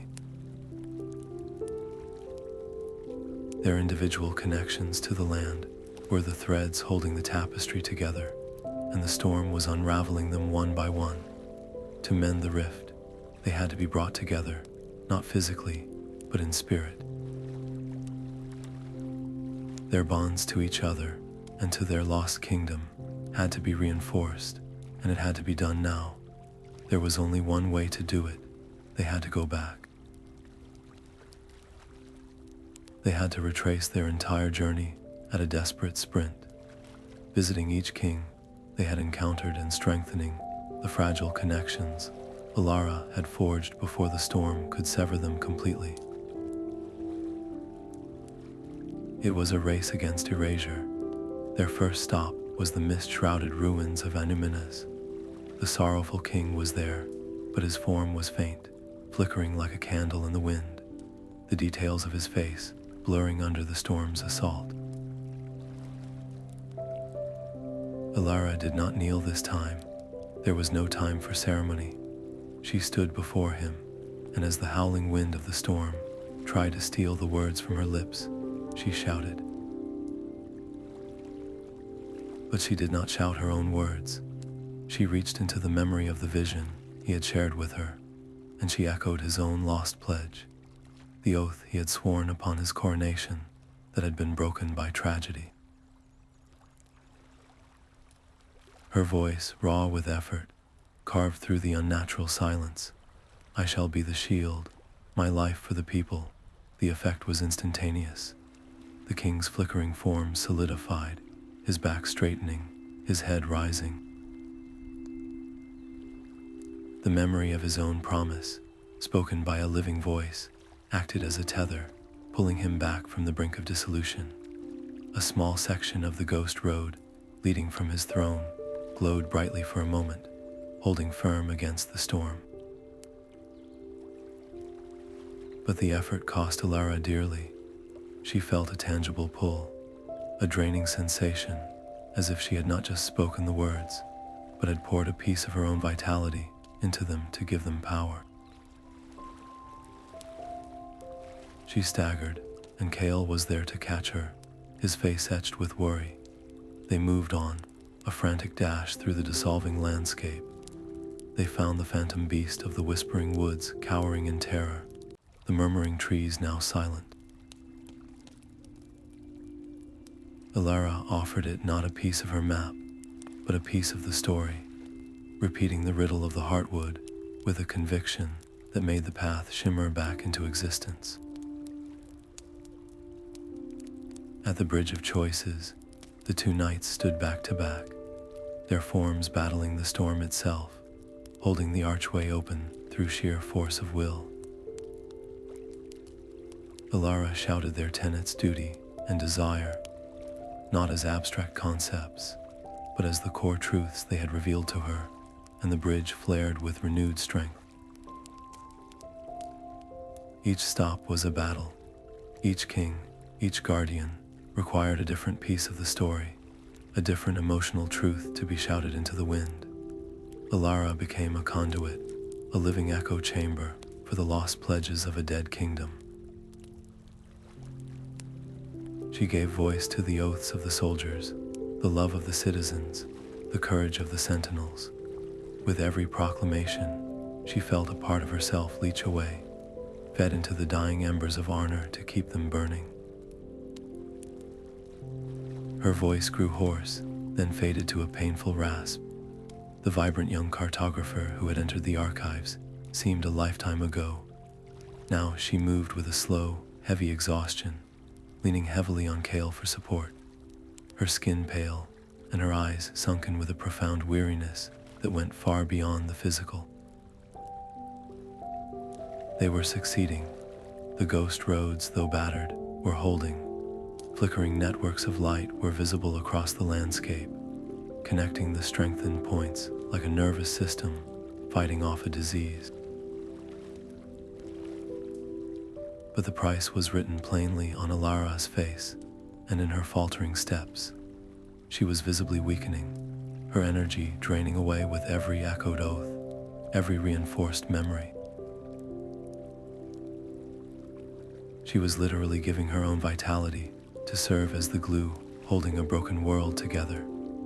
The storm, though held at bay, continued to rage around them, and it was clear that this was a battle of attrition they could not sustain for long. They were saving the kingdom, but with every king they rallied, Alara faded a little more, inching closer to the hollowed-out vision she had seen in the Oracle's cave. Their frantic race against the storm had taken them to the very edge of the world, a high promontory where the ghost roads frayed into nothingness and the shadow's howl was a physical force. It was here, in this desolate place, that the final bonds of silence around King Thorndeer finally shattered. The effort of reinforcing the other monarchs, of pouring her own voice into the echoing pledges of the past, had left Alara drained and frail, but it had also created a resonance, a harmonic frequency of remembered oaths that vibrated through the very air. That vibration found its counterpart in the king, as Alara slumped against a rock, gasping for breath, a sound unlike any they had heard before cut through the storm's roar. It was not a shout, but a clear, strong voice, weathered by ages of disuse, but ringing with an undeniable authority. Thorndeer stood upright, no longer the hunched prisoner of his grief.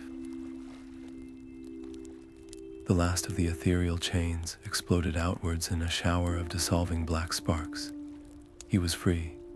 He turned to Alara, his form now glowing with a steady, royal light, and his eyes held a devastating clarity. The silence was never a curse laid upon us by another, he declared, his words carrying over the wind. It was a sentence we passed upon ourselves, my sentence. I believed our failure was so absolute, our loss so complete, that we were undeserving of memory. I thought our names should be wiped from the world, our stories forgotten, as punishment for my blindness. The confession was a monumental weight lifted from the land itself. The storm seemed to falter for a heartbeat, as if shocked by the admission. I bound myself and my brothers to that silence, thinking it was justice. But I was wrong. It was only pride, disguised as penitence. A king's arrogance, even in failure. He took a step toward Alara, his expression one of profound, aching regret. The rift cannot be mended by a crown alone, chronicler. It is a crack in the spirit, not the stone. The shadow is born from our refusal to forgive ourselves, from our choice to cling to our guilt, as if it were the last remnant of our kingdom. You have given my brothers their voices back. Now, you must help them find the grace to use them for something other than lamentation. You must help them remember that before they were failed kings, they were good men. They must learn to forgive, or we will all be consumed. The truth of his revelation was a key turning in a lock, and for a single, glorious moment, Elara felt a surge of impossible hope. This was the core of it. This was the answer. But the shadow, which fed on such unresolved anguish, reacted to this potential for healing with a berserker's fury. Thorndeer's rejection of his guilt was a direct threat to its very existence. The formless storm coalesced with a savage intelligence, pulling away from the wider landscape and focusing its entire, terrifying power on the promontory. It wasn't a storm anymore. It was a spear aimed directly at the gathered kings, whose connections Alara had just painstakingly reinforced. Tendrils of pure negation, now solid enough to tear the rock itself, lashed towards Thorndeer and the faint, shimmering forms of the other monarchs whose presence was tethered to him. The air filled with a silent scream of rage. Alara had a split second to choose, and the choice was agony. Lying on the ground beside her, the crown fragment from the lake glowed with a desperate intensity. She could feel the pull of the final piece, somewhere in the maelstrom ahead. To get it, to finally complete the crown, was their ultimate goal. It was the tangible solution, the physical key to unity. She could push forward now. With the shadow distracted, she and Kale could go for it. But to do so would be to leave the kings utterly defenseless. Thorndeer, newly freed and filled with a fragile hope, stood his ground, but his light was already flickering under the shadow's assault. The other monarchs, their connections still fresh and thin, would be obliterated in seconds if the full force of the attack reached them. The crown would be meaningless if the spirits it was meant to unite were erased from existence. There was no time for discussion, for a plan. It was a decision of the heart. Kale, Elara shouted, her voice a raw scrape. The kings defend the kings. She thrust the glowing crown fragment into his hands. Use this. Use your memory. Hold them together. I have to draw it away. It was a desperate, half-formed idea. If the shadow wanted to consume their unresolved guilt, then she would offer it a target. She would give it a story of failure it couldn't resist. Kale's eyes widened in understanding and fear, but he didn't hesitate. He grabbed the fragment and turned, placing himself between the attacking shadow and Thorndeer, holding the shard of metal aloft, not as a weapon, but as a focus. He began to speak, his voice rising above the din, not shouting the king's oaths, but recounting his own ancestors' failure in exact, painful detail. He offered his own inherited shame as a shield, a story of betrayal so potent, the shadow couldn't help but slow to savor it. This was the split. This was the division of their path. As Kale fought a defensive battle, anchoring the kings with a narrative of regret, Alara did the opposite. She turned and ran, not away from the shadow, but along its edge, shouting challenges into the wind. She threw not her own memories, but the shadow's own nature back at it. You are nothing. You feed on what is already lost. You have no power of your own. She was a flicker of motion and sound, a tantalizing spark of defiance, trying to bait the beast, to pull its attention from the more concentrated power of the kings. The gamble worked, but at a terrible cost. A large portion of the shadow's mass broke away from the assault on Kale and Thorndir and flowed after her, a tsunami of darkness hungry to extinguish her irritating light. She had successfully divided the enemy's focus, but in doing so, she had also divided their strength. She was now alone, cut off from Kale and the king, with the bulk of the shadow on her heels, leading it away from the heart of their hope and into a treacherous, unknown part of the crumbling Ghost Roads. The stakes of their quest were no longer just about success or failure. They were about survival itself, and for the first time, they were not facing the danger together.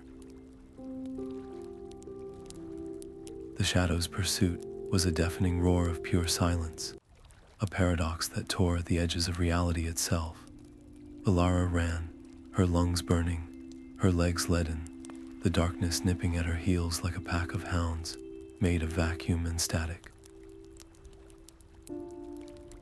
She had successfully drawn its fury away from Kale and the kings, but the cost was a terrifying isolation.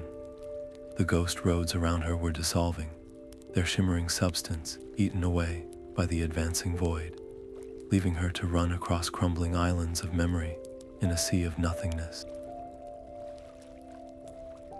A desperate internal pull, the faint, fading connection to her spectral map, guided her not forward, but backward, to a place she and Kale had passed hours before, the ruins of Ostaland. It was not a fortress, it was the skeleton of one. A lone, broken tower stood atop a rocky hill, its lower walls little more than scattered heaps of mossy stone, offering scant protection. But it was a place that had been named on her map, a point on the chart that still held a flicker of definition in the dissolving world. It was the last place with any identity at all, and so it became their bastion. She scrambled over the fallen blocks, and a moment later, Kale was there, half dragging the luminous but disoriented form of King Thorndir. They collapsed together behind the meager shelter of a collapsed archway, gasping for air that felt thinner and less substantial with every breath. There was no time for a plan, only instinct. The shadow did not surround the hill, it began to flow up it, a tidal wave of erasure that consumed the very ground it crossed. The light, Kale shouted over the silent howl, his voice barely a whisper. It's the only thing that holds it back. Their tools were pitifully few. Elara's spectral map was now almost completely transparent, a ghost of a ghost, its light a feeble, guttering candle. In her pocket, the crown fragment from the lake pulsed with a panicked rhythm. And Thorndir himself, though free of his bonds, was a source of royal light, but it was a flickering, uncertain flame, still too new and too burdened by guilt to burn steadily. They fought back with what they had. Elara held the dying map aloft, and its faint glow pushed against the darkness, creating a small, fragile dome of reality around their crumbling shelter. Where the light touched, The grayness recoiled, hissing. Kale held the crown fragment beside it, and the two lights merged, strengthening the barrier for a precious moment. Thorndeer, understanding, focused his will, and his own form blazed brighter, adding his ancient strength to theirs. For a few heart-stopping minutes, they held. They were a tiny island of was and is in an ocean of is not. 3 points of light against the end of all things. But the shadow was infinite, and their light was not. The map's glow stuttered, its edges dissolving into nothingness. With a final, soft sigh, the parchment in Alara's hand went utterly dark, and then vanished, its substance and its history consumed entirely. The protective dome shrank violently. In that moment of vulnerability, a whip-like tendril of the shadow, sharper and more focused than the rest, shot through the gap. It wasn't aimed at Thorndeer or the crown fragment. It was aimed directly at Alara's heart. She saw it coming, a spear of absolute nothingness, but she was frozen, her energy spent. Kale saw it too. There was no shout, no dramatic cry. There was only a blur of motion as he threw himself in front of her, shoving her backward onto the stone. The dark tendril meant for her chest struck him instead, square in the side. It did not pierce him like a blade. It did not draw blood. It simply unraveled him. The area where it struck bloomed with a terrifying grayness, the color leaching from his tunic, from his skin, spreading like a stain. He made no sound, but his eyes went wide with a shock that was beyond pain, and he collapsed to his knees, clutching his side where a wound of pure absence was slowly, silently consuming him. The shadow paused, as if savoring the moment. Elara stared, her mind refusing to process what had happened.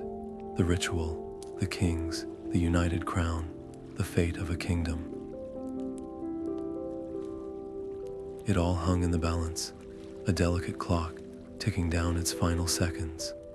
Every instinct of the chronicler, every ounce of her duty, screamed at her to use this moment, to grab the crown fragment and Thorndeer, and begin the final incantation, while the shadow was distracted by its vile feast.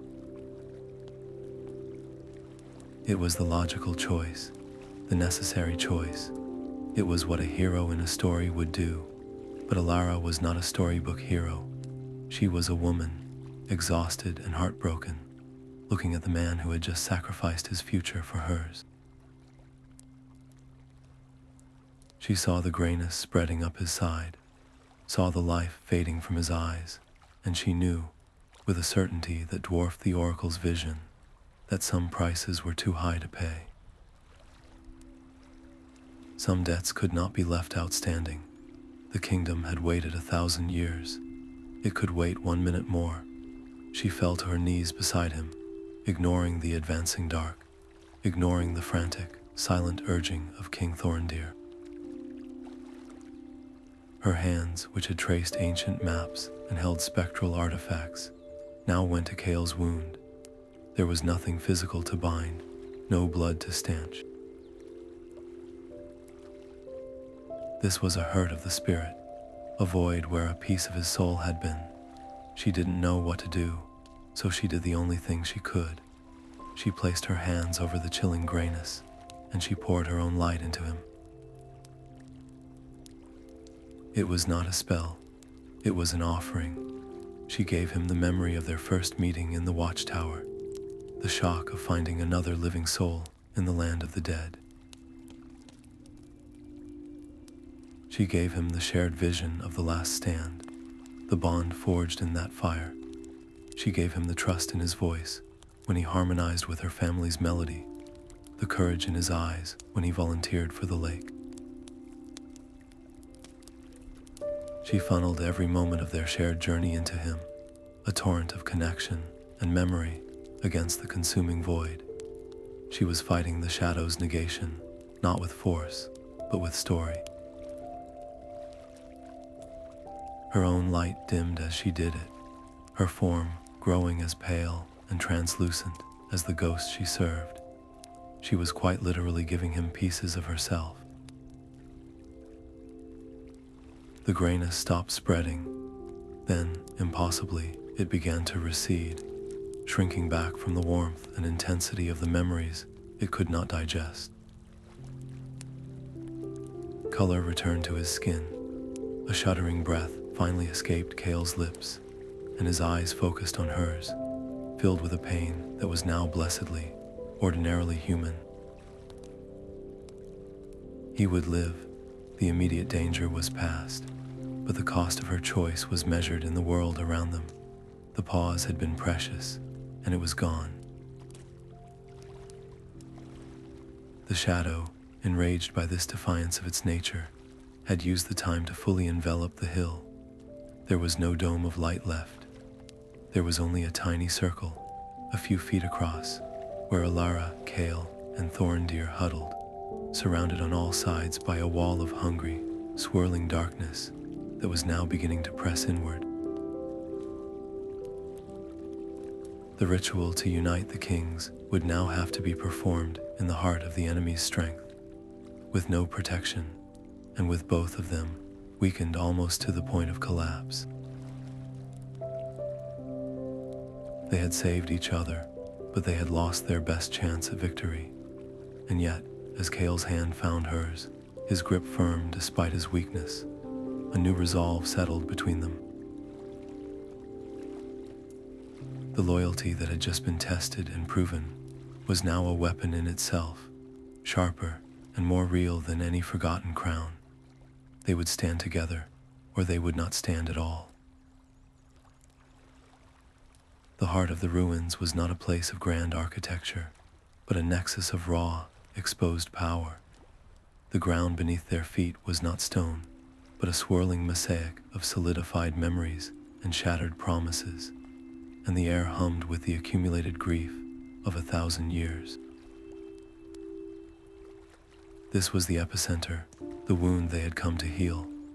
Around them, the shadow pressed in, a wall of seething, silent fury, held at bay only by the combined, flickering light of Thorndeer's presence and the crown fragment Kale clutched to his chest.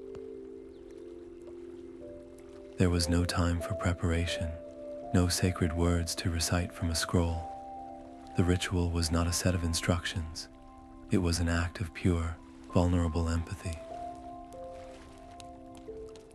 To unite the king's spirits, Elara would have to become their living conduit. She would have to sing their story, not as a historian, but as a vessel, allowing their memories to flow through her voice and into the world. She closed her eyes, shutting out the terrifying void that surrounded them, and reached inward. She found the first thread not in her mind, but in her soul, the echo of the sorrowful king in Anuminas, his personal devastation at the loss of his son. She opened her mouth, and the sound that emerged was not a melody of her own making. It was a low, mournful dirge, the king's own private lament-given voice. The note hung in the air, heavy and thick, and as it did, a miraculous thing happened. A section of the crumbled wall beside them shimmered, its stones reassembling not into a physical structure, but into a ghostly, perfect replica of the lost capital, its towers gleaming for a single, beautiful moment before fading. The first king's spirit had heard the call. The first thread of the ghost road solidified, a ribbon of silver light stitching itself into the fabric of the world. But the shadow recoiled as if scalded. This act of remembrance was a poison to its nature. In response, it did not lash out with claws, but with a wave of pure, psychic despair. It was a feeling, not a sound, a crushing weight of hopelessness that slammed into Alara's mind.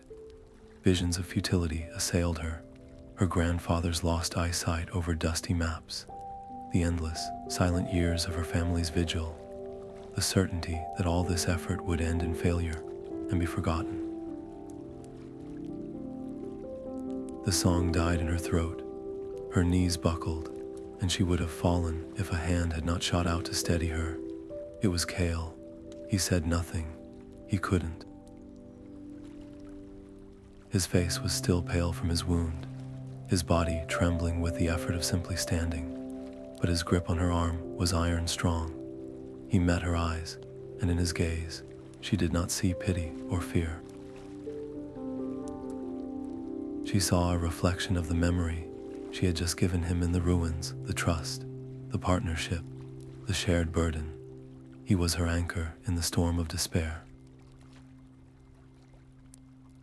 Drawing a ragged breath, she turned back to the void, and she sang again. This time, the song was different. It was the vibrant, bustling melody of Arnor's marketplace, the laughter of children running through streets that were now dust. She poured the memory of the phantom beast's loyalty into the notes, the steadfastness of the bridge knights, the whispered oaths from the trees. With each new verse, another ghost road flared into existence around them, a growing web of light pushing back the darkness. The shadow retaliated with ever more potent waves of anguish, the taste of a last meal before a battle, the cold fear of a soldier alone in the rain, the emptiness of a throne room with no one left to rule. Each wave was a battering ram against her spirit, draining her, aging her, threatening to hollow her out from the inside. She felt herself fading, her voice growing thinner, the light within her dimming. The physical toll was immense, but the emotional toll was catastrophic.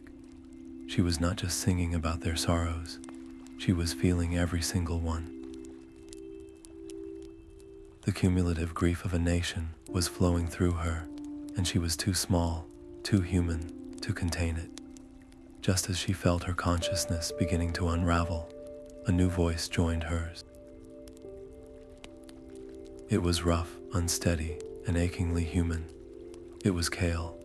He couldn't channel the king's memories, but he could channel his own.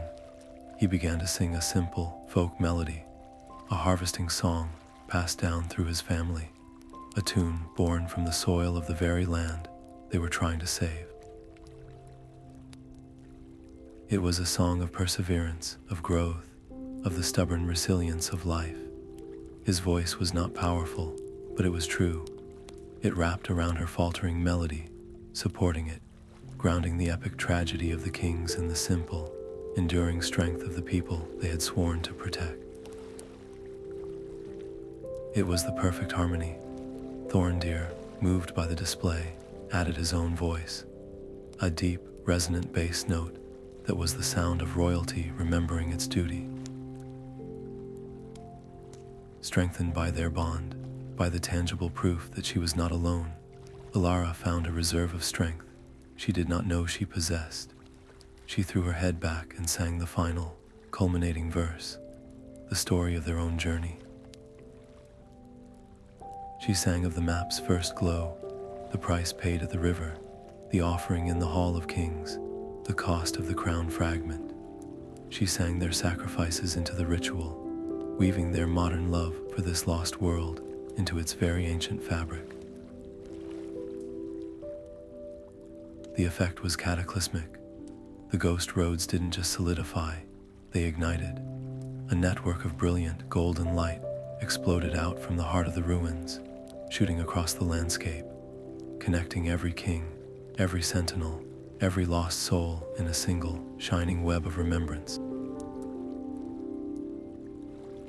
The shadow screamed its silent fury, but it was pushed back, its form unraveling where the light touched it. The ritual was working, but as the final note left Alara's lips, a note of perfect, unified hope, she collapsed. The light had been forged, but the act had cost her nearly everything. She lay on the cold stone, breathing in shallow gasps, her spirit stretched to its absolute limit. the echo of the song, the only thing keeping her from fading away entirely. The ghost roads blazed like rivers of captured sunlight, a brilliant, interconnected web of memory that spanned the entire spectral landscape. From every corner of the Lost Kingdom, the kings answered Alara's song. They did not walk or float, they simply were, their forms materializing in a great circle around the heart of the ruins, each monarch a pillar of distinct, shimmering light. The sorrowful king from Anuminas stood tall, his personal grief now integrated into a tapestry of shared loss.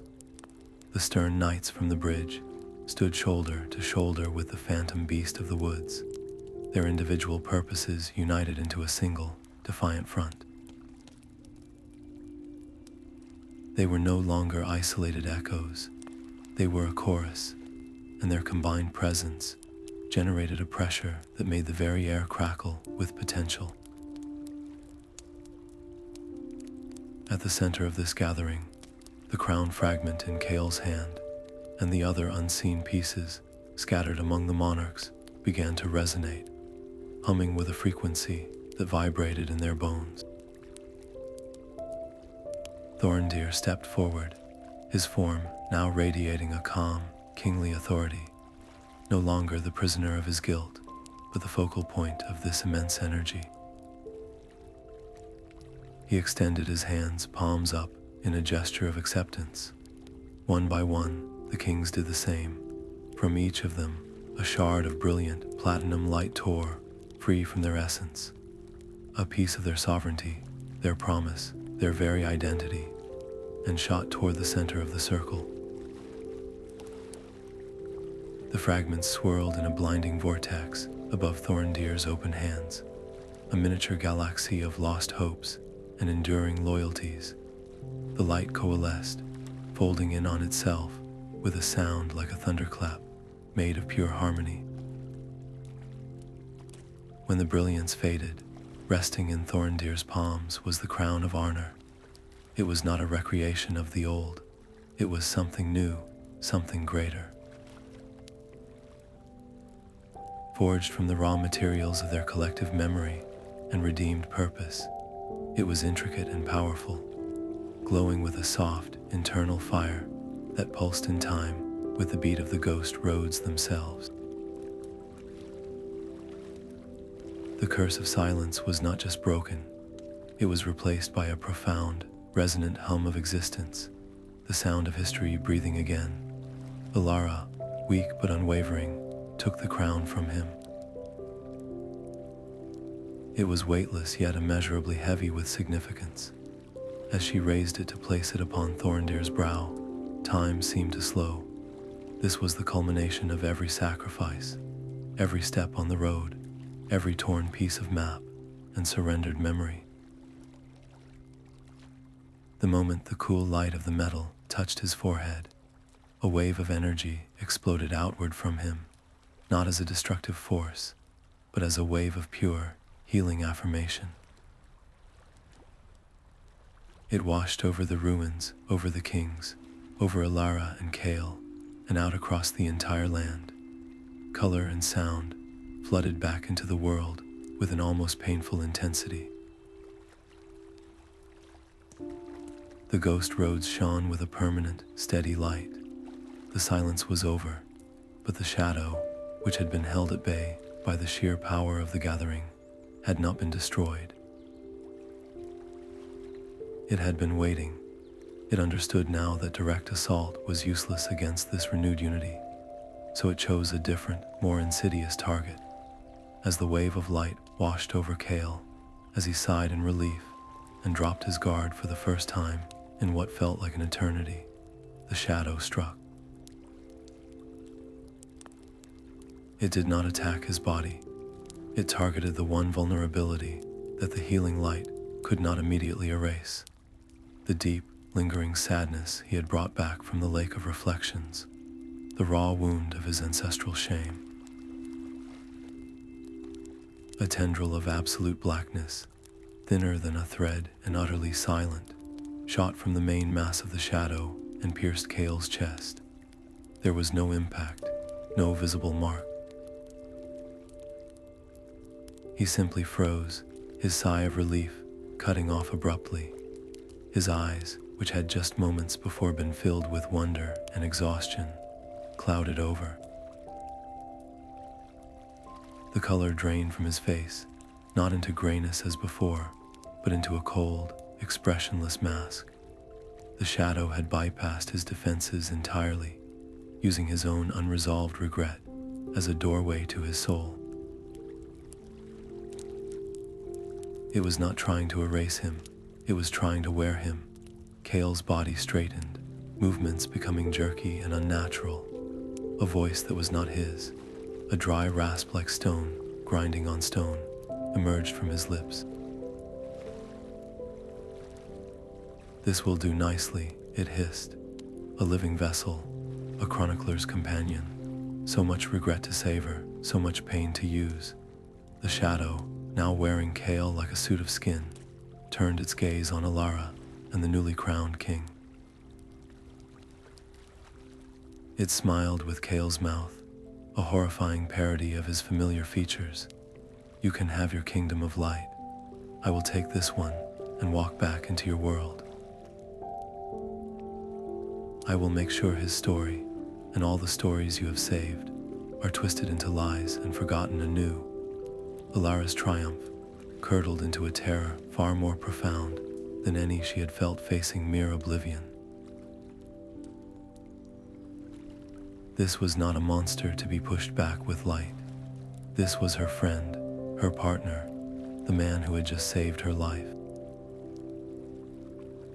The renewed power of the kingdom thrummed in the air around her, a tool of immense creation and healing. But how could she wield it against the person she was sworn to protect? The clash was no longer between light and dark. It was between her duty to the past and her love for the present, and the fate of both worlds now hung on the impossible choice she was forced to make. The thing wearing Kale's face took a step forward, and the voice that rasped from his throat was a sound that should never have come from a human being. "Destroy me," it taunted, the words dripping with a vile, ancient malice. "Use the light of your precious crown. It will burn this vessel out like a candle, and you will be the one who finally kills him." A fitting end for the chronicler, to save a kingdom of ghosts by murdering her only living friend. It spread Kale's arms wide in a grotesque parody of welcome. "Or let me walk free. I will wear his skin back into your world. I will whisper his memories to dust and make sure every story you have fought for is twisted into a lie and forgotten. You have your victory, little scribe. Now choose its price." Alara stood frozen, the immense power of the reunited kingdom thrumming in the air around her, a tool of creation she had no idea how to wield for destruction. To fight was to risk Kale's soul. To do nothing was to condemn the entire world. The crowned kings watched, their luminous forms radiating a profound, sorrowful understanding. They knew the shape of this dilemma, for it was the same one that had birthed this horror in the first place. In that suspended moment of utter helplessness, a final, devastating piece of the puzzle clicked into place in Alara's mind. She looked past the shadow, past the stolen face of her friend, and saw the truth. This was not some external monster that had invaded their world. The shadow had no name, no history of its own. It was a symptom, a manifestation. It was the physical form of the king's own unresolved guilt and the world's collective forgetting. All the anguish, the shame, and the silence they had refused to face, given sentience and hunger. It was, in its own terrible way, a part of them. To destroy it with the crown's light would be an act of ultimate erasure. It would be like cutting out a cancer, but in doing so, removing the very organ that held the memory of the pain. The king's memories, their experiences, even their failures, the entire raw, painful truth of Arnor, would be sanitized and lost forever. They would become placid, peaceful ghosts, but they would no longer be them. Their story would be hollow. She would have saved the kingdom by performing the same act of forgetting she had sworn to fight. The shadow, sensing her hesitation, pressed its advantage. It took another step, Kale's body moving with a liquid, wrong grace. What is one life against a legend? What is one man against 1,000 kings? It whispered, its voice a venomous echo in the newfound silence. You are a chronicler. You know the math of history. The great tales are always written in blood. Spill his. The words should have horrified her. Instead, they crystallized her resolve. She was a chronicler. Her purpose was not to judge history or to erase its ugly parts. Her purpose was to preserve it, to carry it, to ensure that the truth, in all its painful, beautiful complexity, was never lost. She looked from the tormented face of her friend to the gathered kings, to Thorndeer, whose eyes held the weight of his own catastrophic choice. She understood now that some wounds could not be healed by forgetting. They could only be healed by being witnessed, by being held with compassion. She lowered her hands, the immense power of the crown receding from her fingertips. The defiant posture of a warrior melted away, replaced by the open, vulnerable stance of a scribe. Her voice, when she spoke, was quiet, but it cut through the shadow's taunts with the clarity of a bell. I will not destroy you, she said, her gaze fixed on the thing inside Kale. And I will not let you leave. You are not a separate thing to be fought. You are their pain, and pain does not need an enemy. It needs a witness. She took a step forward, her hand outstretched, not an attack, but an offering. You feed on silence and forgetting, so I will give you neither. I will take you into myself. I will carry their sorrows. I will remember every loss, every failure, every moment of despair. I will be the living chronicle of their pain, and I will never, ever forget.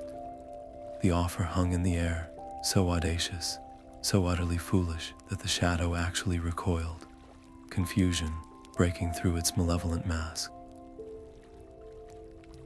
It was an offer that violated its every law.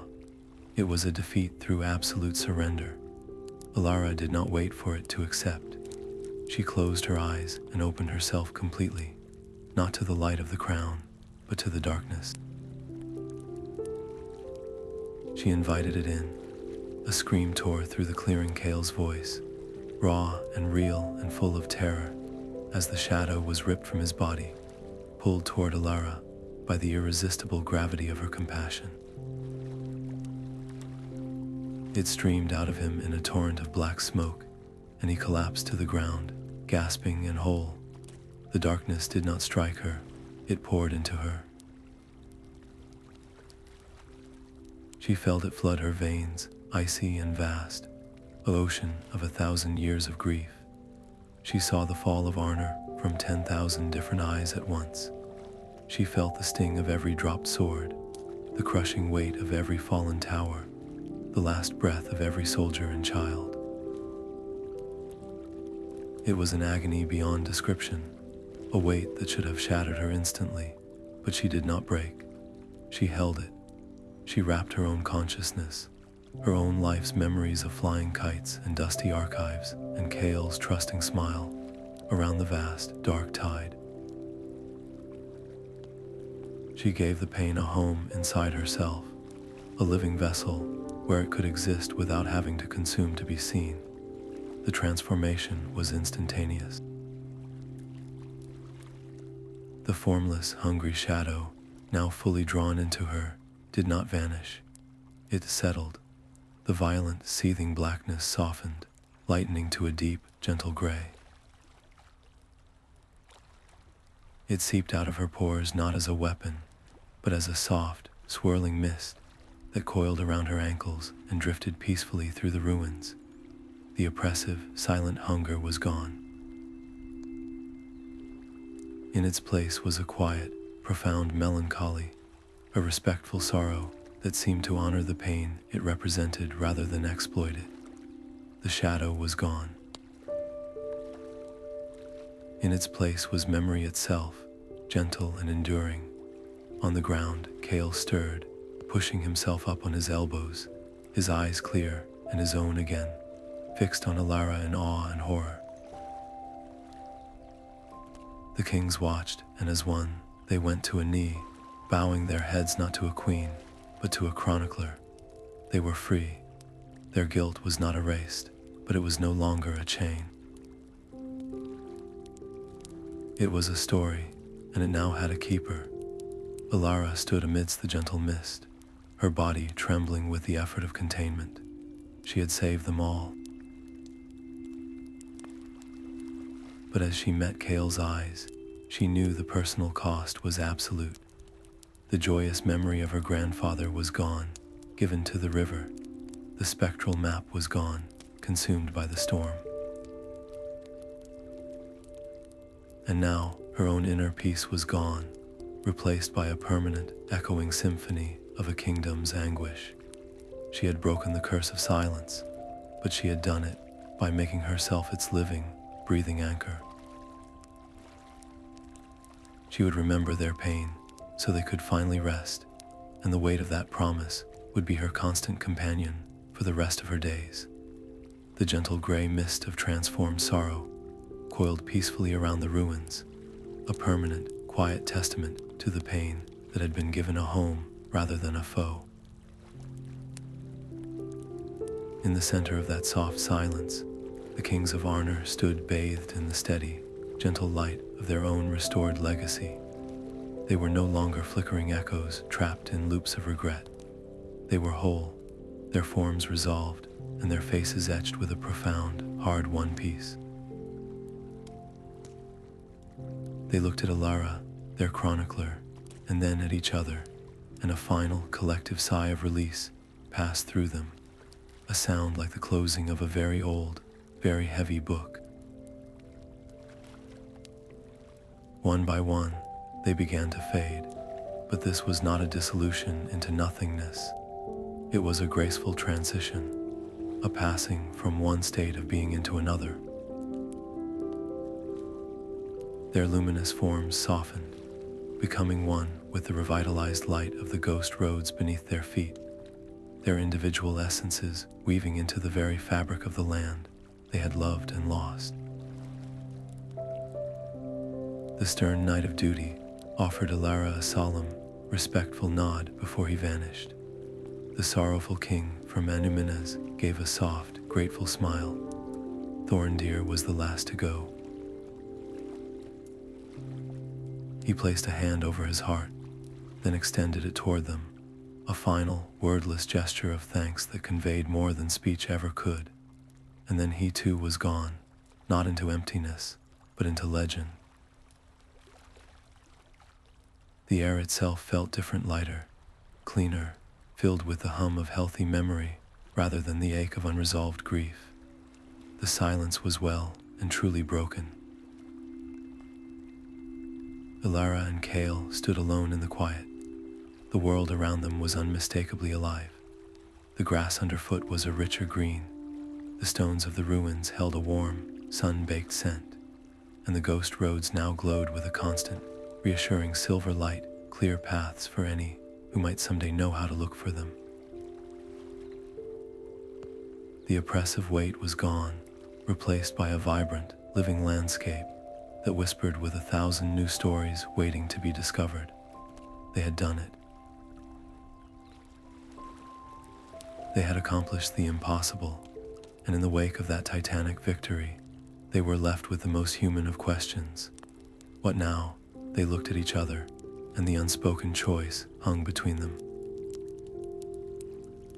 They could stay together.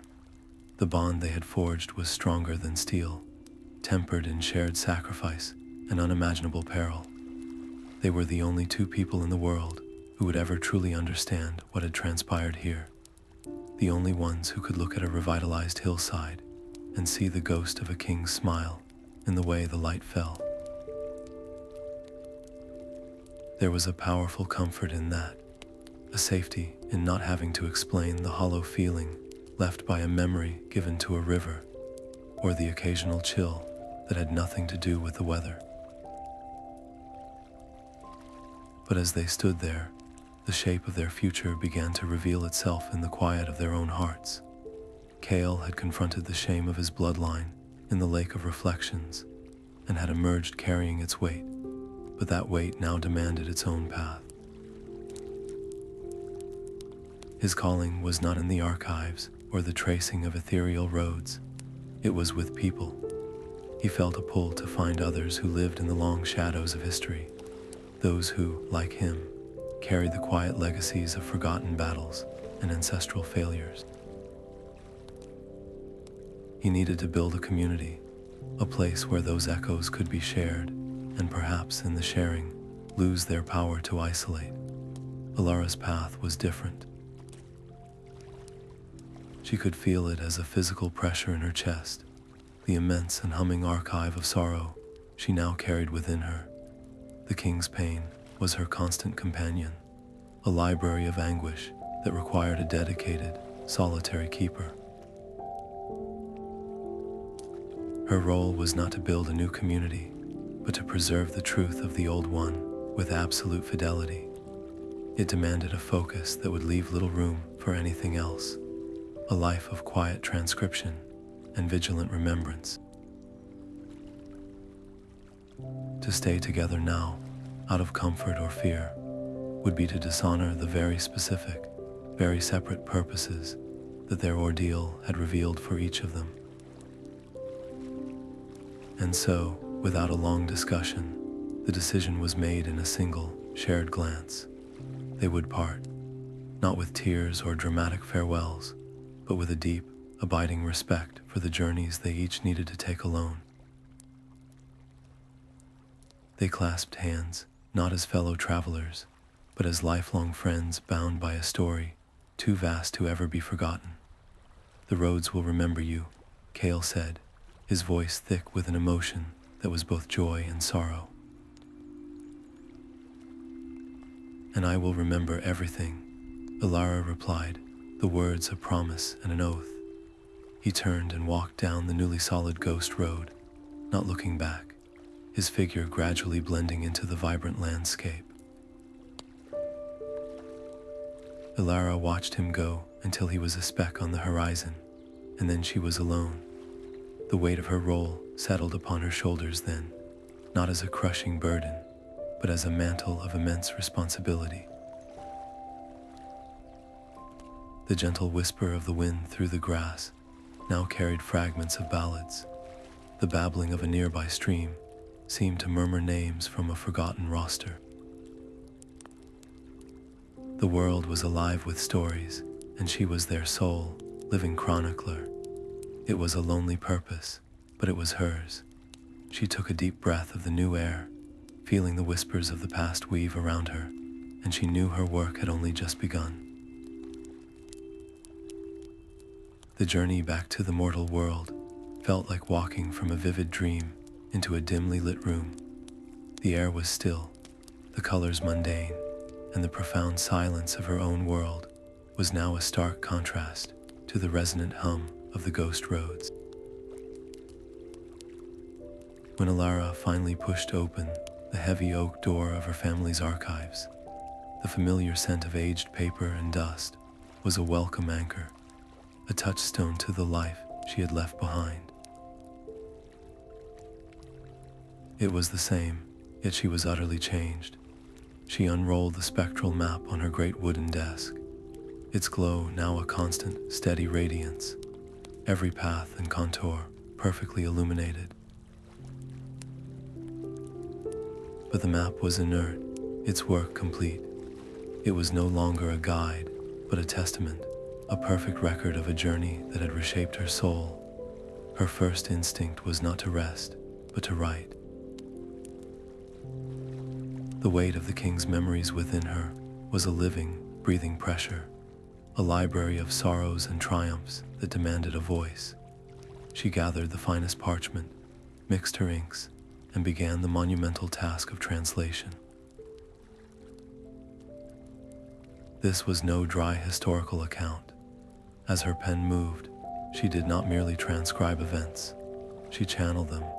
The ink seemed to bleed the emotions she carried. She wrote of the sorrowful king in Anuminas, and a tear fell onto the page, smudging the word son. She described the phantom beast in the woods, and the air in the archives seemed to grow cold, the lantern light flickering as if a great shape had passed by. The act of writing was a reliving, a second journey down those ghostly paths, and each word etched the experience more deeply into her own being. The decision to share these stories was not a simple one. For generations, her family had been keepers of secrets, hoarding their silent burden. To publish a book, to send these tales out into the world for anyone to read, felt like a betrayal of that ancient, self-imposed isolation. But as she looked at the stacks of filled pages, she understood that a story locked in an archive was little better than a story lost to silence. The kings had not asked to be remembered in secret. They had asked to be remembered. And so, she chose a new path. She would be a chronicler for the world, not just for herself. She painstakingly copied her manuscript, preparing it for the printer, her heart pounding with a mix of terror and purpose at the thought of these most intimate sorrows being held in the hands of strangers. Yet, even as she dedicated herself to this new, public vocation, the past refused to become merely ink on paper. In the deep quiet of the night, when the rest of the world slept, she would hear them. It was not a sound one could hear with ears alone. It was a feeling, a whisper on the wind that carried the faint echo of a solemn oath, the distant, melancholy strain of a melody from the ring of Amun-Sul, the soft rustle of leaves that sounded like a king's sigh. These echoes were a constant, gentle reminder that the bonds forged in that other world were not severed. They were threads that stretched across the veil, connecting her still to the land she had helped to heal. Her work was not finished with the publication of a book. That was merely the beginning of a new chapter in her duty, a promise that the silence would never, ever be allowed to return. The scratch of her pen was the only sound in the deep quiet of the archives, a steady rhythm against the profound silence that had once felt like a prison, but now felt like a sanctuary. Alara was deep in the work of translation, her hand moving across the parchment as she gave form to the memories she carried. She wrote of Thorndeer's grief, of the phantom beast's loyalty, of the weeping river's price, and with every word, she felt the weight within her shift, not lessening, but finding a more settled place in her soul. The published book was a triumph, a physical anchor for the stories in the world of the living, but this manuscript, her personal chronicle, was something more. It was her own echo, a map of her heart alongside the map of the kingdom. It was on an evening like any other, with a single lantern casting a warm pool of light over her desk, that she heard it. The whisper did not come from the window, nor from the old stones of the building. It seemed to originate from the air itself, a vibration felt along the skin, rather than a sound heard by the ear. It was faint, a thread of melody entirely unlike the solemn hymns of Arnor. This was sharper, older, woven with the scent of salt spray and the resonance of deep, echoing bells. It wasn't a word, but a feeling, a pull of longing, and a pang of loneliness so profound it made her catch her breath. It was a call, and it was not for Arnor. Her hand stilled, the ink blooming into a small, dark star on the page. Her first instinct was not curiosity, but a deep, weary ache. Her mind immediately conjured the image of another spectral map, another set of ghost roads to walk, another chorus of sorrows waiting for a chronicler. She saw herself once again, standing before a weeping river, offering another cherished memory to its depths. The cost of her first journey was etched into her very being. The hollow space where her grandfather's laughter once lived throbbed with a fresh pang. Could she bear to do it again? Did she have any more of herself left to give? She looked down at the pages spread before her, at the careful, loving script that told the story of Arnor. This work was not finished. Preserving what she had found, ensuring these tales were told and retold, was a responsibility as sacred as the initial quest. To chase a new whisper would be to risk this hard-won piece, to potentially leave this story half-told while she ran after another. It felt like a betrayal of the kings who had finally found their rest, a dismissal of their trust in her as their final keeper. The weight of her duty felt like a tangible chain, holding her firmly to her desk, to her pen, to this known and vital purpose. But then the whisper came again, a little stronger this time. It didn't feel like a demand or a summons. It felt like an invitation, and with it came a dawning realization that shook the foundations of her understanding. Arnor was not unique. Her journey had not been a singular event, a once-in-an-age anomaly. The world was not divided into the remembered and the forgotten. It was layered, like the pages of a book, with countless stories happening simultaneously, each in its own layer of reality. The fall of Arnor was not the only great silence. This new call was proof. There were other kingdoms, other tragedies, other echoes waiting in the vast, unmapped corners of time, each with their own ghosts and their own needs. The world, which had felt so completely revealed to her, suddenly yawned open into something infinitely larger and more mysterious. This was the true test of her growth. The young cartographer who had first unrolled the spectral map would have dropped everything and run toward the unknown without a second thought, pulled by an irresistible curiosity. The woman she was now, tempered by sacrifice and anchored by responsibility, knew that some calls required a measured response. To ignore it completely would be to close her heart, to become a guardian of a single story, while a symphony of others faded around her. But to abandon her current duty for the new would be to become a perpetual wanderer, never finishing, never truly preserving, always chasing the next mystery. She made her choice not in a grand gesture, but in a quiet, deliberate breath. She would listen. She would not slam the door. She would acknowledge this new thread in the tapestry. But she would not yet pull on it. She carefully set down her pen, walked to the open window, and leaned into the night air. She closed her eyes and simply listened, allowing the strange, salt-tinged melody to wash over her, to become a part of her internal landscape, alongside the memories of Arnor. She would file it away, a new entry in the vast library of her mind, a potential chapter for a future volume. Her primary work remained here, with the ink and the parchment, ensuring the first story was told with the depth and reverence it deserved. But the knowledge that there were other stories, other whispers, changed everything. It made her current work feel not like an ending, but like a foundation. She was not just the chronicler of Arnor, she was a chronicler, and her work, she now understood with a thrilling and terrifying certainty, had only just begun. The night sky outside her window seemed deeper, the stars farther away, the world brimming with secrets she had only just learned how to hear.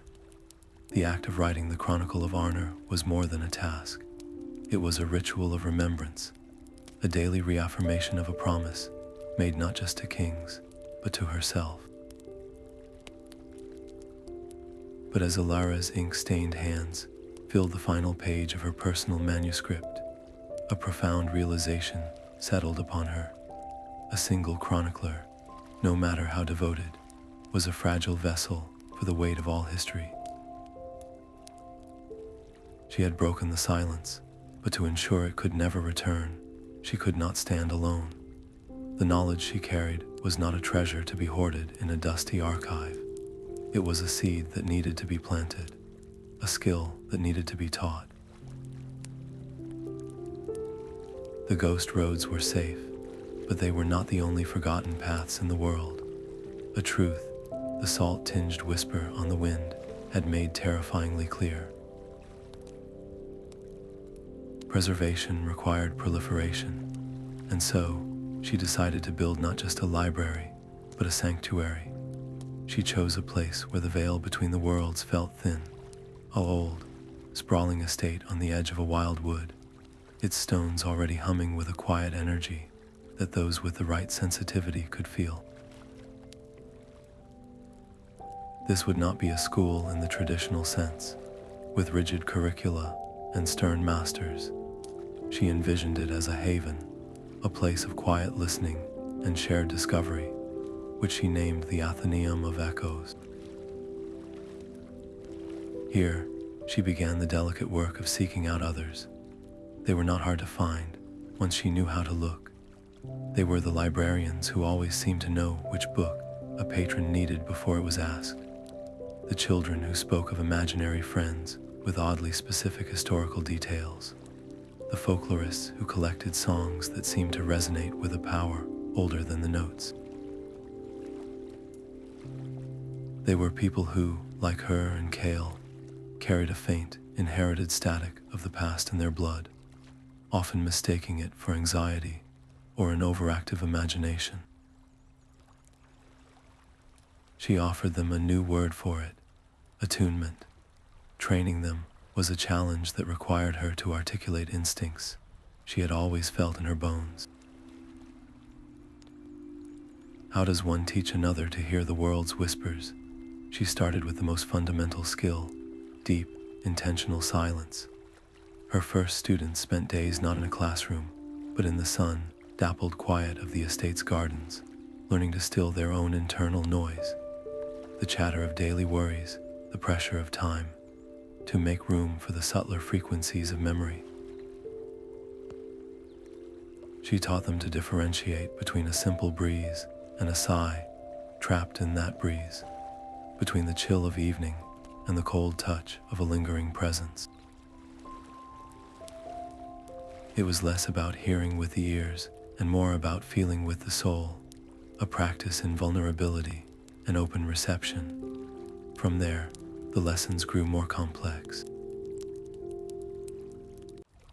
She taught them the language of objects, how a locket or a rusted sword could hold an emotional imprint more vivid than any written account. She showed them how to map not just geography, but chronology, to feel the layers of time stacked upon a single location. Most importantly, she taught them ethics. This was not a power to be used for curiosity alone. We are not treasure hunters, she would tell them, her voice firm yet gentle. We are witnesses. Our role is to listen, to acknowledge, and to carry the story forward with respect. We do not force echoes to speak. We create the quiet space for them to choose to be heard. She instilled in them a sacred oath, to serve the truth of the past, not their own desire for it, to be keepers of lost histories, not masters of them. Watching the first group of seekers graduate, each taking their own oath with a solemn light in their eyes, filled Alara with a hope deeper than any she had known since placing the crown on Thorndeer's brow. She had done more than preserve a story. She had created a living, breathing network of memory. The silence now had not one enemy, but dozens, then scores, scattered across the land, each a vigilant guardian against forgetting.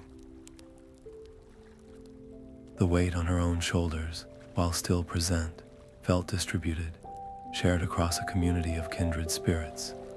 Yet, with this hopeful new beginning, came a sobering certainty.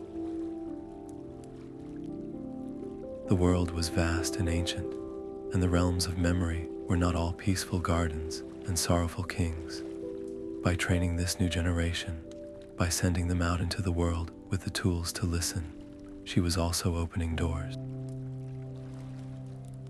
They would inevitably hear things that were better left unheard, stumble upon silences that were protective rather than oppressive, and attract the attention of forces that fed on the very attention they were trained to give.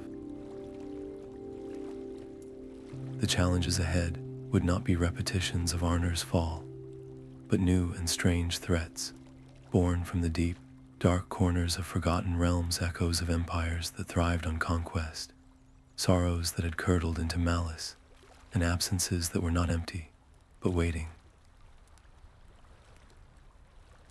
Her work had ensured the silence would never fully return, but in doing so, she had guaranteed the symphony of the past would now include its most dangerous and discordant notes. The seasons turned, painting the world outside Elara's window in the fiery hues of autumn, and with them came a familiar, welcome presence. Kale's arrival at the Athenaeum of Echoes was not announced by letter or by sound, but by a subtle shift in the air itself, a warm, steady resonance that cut through the usual chorus of whispers from the archives. He stood at her doorway, no longer the weary traveler she had met in a crumbling watchtower, but a man grounded in purpose. The profound sadness he had carried back from the lake of reflections was still there, etched in the lines around his eyes, but it was no longer a chain. It had been transformed into a deep, empathetic understanding, a well of strength from which others could now draw. He found her not amidst her students, but in her private study, surrounded by half-unpacked crates of books and the comforting scent of brewing tea. He shared his news not with grand pronouncements, but with a quiet, earnest warmth. He spoke of a valley he had found, a place cradled by ancient hills where the light fell softly and the silence felt like a comfort, not a weight. There, he had begun building Haven Ridge, a sanctuary of a different kind, where Alara's Athenaeum was a place of learning and active listening. His haven was a refuge for healing. It was a community for those who, like him, had been profoundly touched by the Ghost Roads, not as seekers or chroniclers, but as those who carried the echoes in their spirits, often without understanding why. He spoke of a soldier plagued by dreams of a battle he never fought, of a weaver whose patterns were always subtly, strangely familiar, of children who drew maps of cities that no longer stood. These were people who didn't need to learn to hear the whispers. The whispers were already a part of them, a source of confusion or fear. At Haven Ridge, they found a place to share their experiences without judgment, to learn that the static in their souls was not a malfunction, but a connection.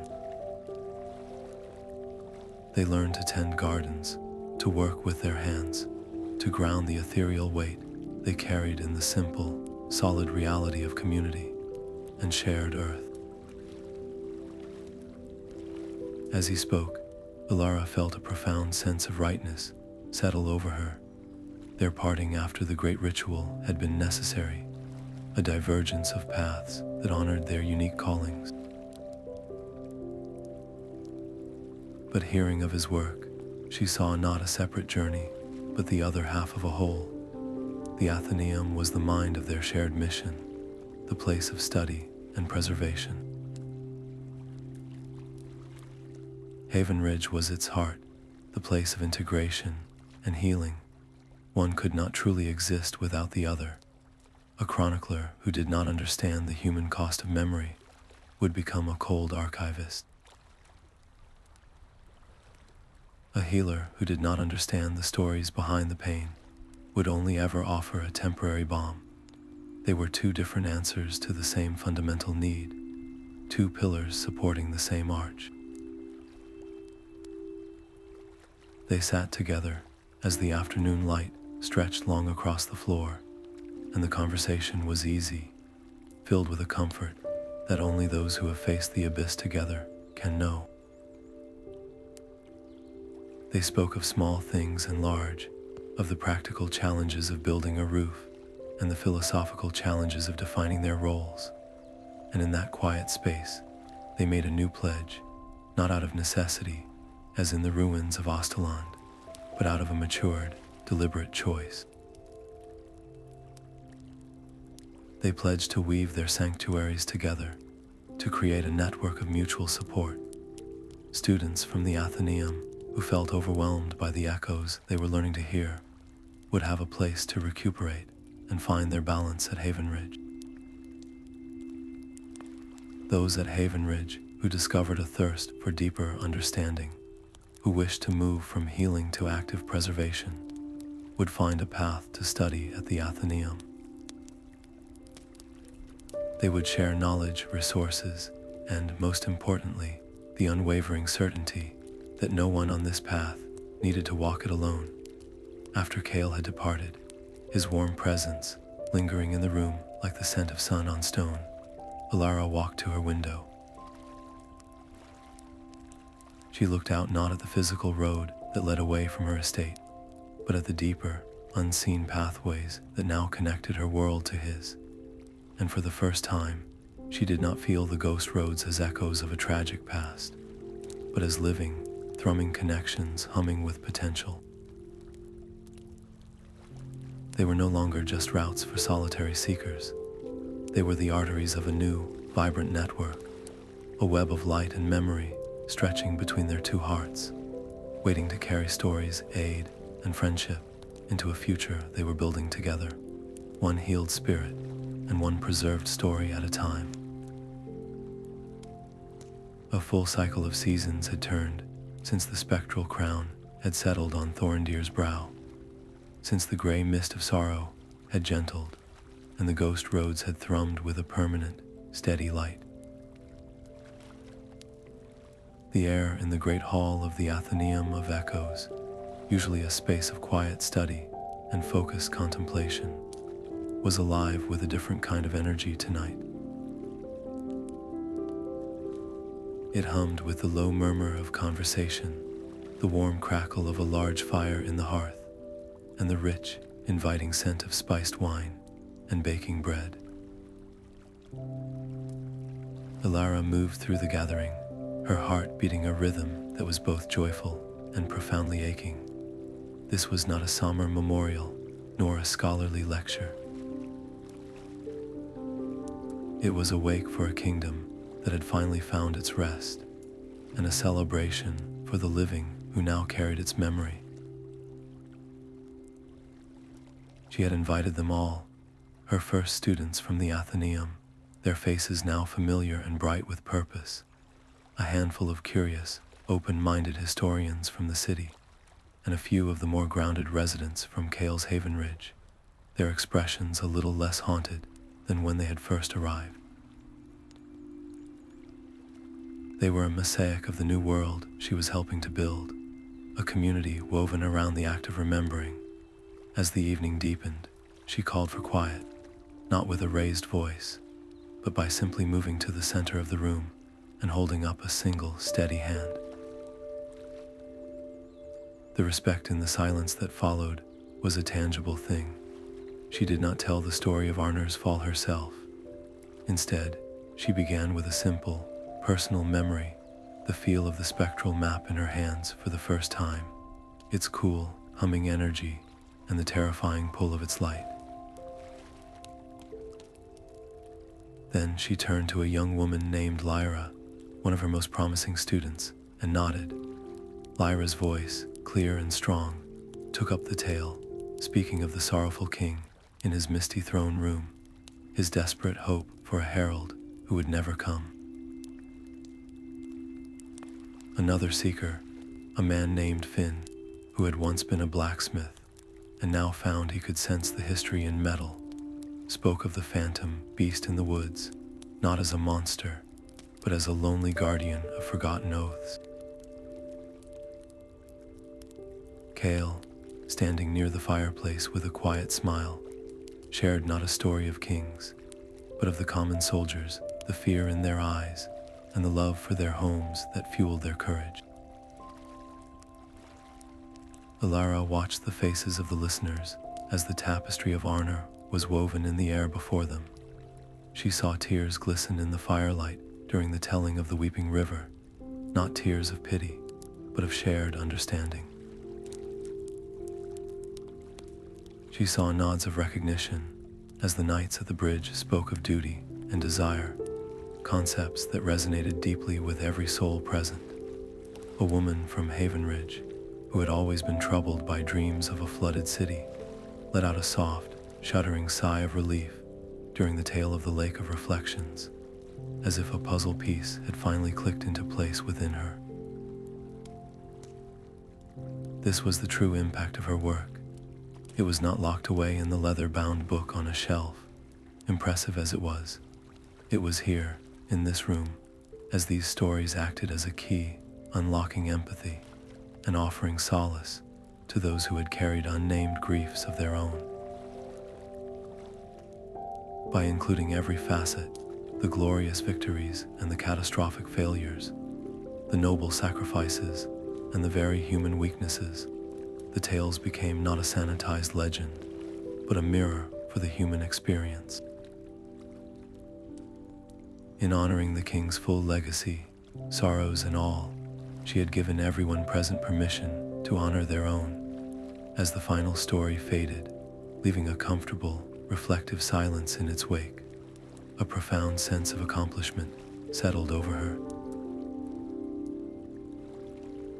The silence was broken, and it was now filled with this, with connection, with understanding, with the living breath of shared narrative. Yet as she looked around the room at the warm, animated faces, a specific and quiet loneliness touched her heart. It was not for a lack of company, but for the specific company that was absent. She missed them. She missed the weight of a spectral gaze, the chill of an otherworldly presence, the silent, grateful nod of a king who had finally been heard. Their peace was her victory, but it also meant their departure. The ghost roads were steady, but they were empty of the wandering souls who had once given them purpose. She felt, in that moment, like a gardener who had nurtured a magnificent, rare flower to full bloom, only to have it be taken away to a place where she could no longer tend to it. The beauty was in the world, but her hands now felt empty. She accepted the feeling, letting it exist alongside her pride. This gentle ache, she realized, was the final gift of the kings, a reminder that all things, even the most beautiful restorations, come with a cost. It was a price she would pay 1,000 times over. Raising her glass, she did not offer a toast to victory or to the past. Instead, her voice, soft but clear, carried a single sentence that encompassed everything. To the stories, she said, and to all who carry them. The words were met with a murmur of agreement, and as the conversations began to swell again, Alara knew that the legacy of Arnor was no longer a burden to be carried alone, but a song to be sung by many voices, ensuring its echo would never, ever fade. The quiet rhythm of her life as a chronicler had become a deep and satisfying melody. Mornings were for correspondence with her growing network of seekers, afternoons for refining the teachings at the Athenaeum, and evenings were often spent in the profound silence of the archives, the whispered stories of Arnor, a constant, comforting presence in her mind. The spectral map, its work long complete, rested on a stand in her study, a magnificent but inert artifact, its glowing roads now a fixed and silent tapestry.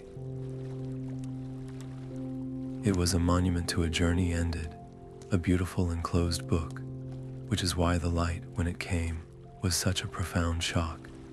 It happened in the dead of night, a soft, insistent pulse of silver that bled from under her study door and painted the hallway floor.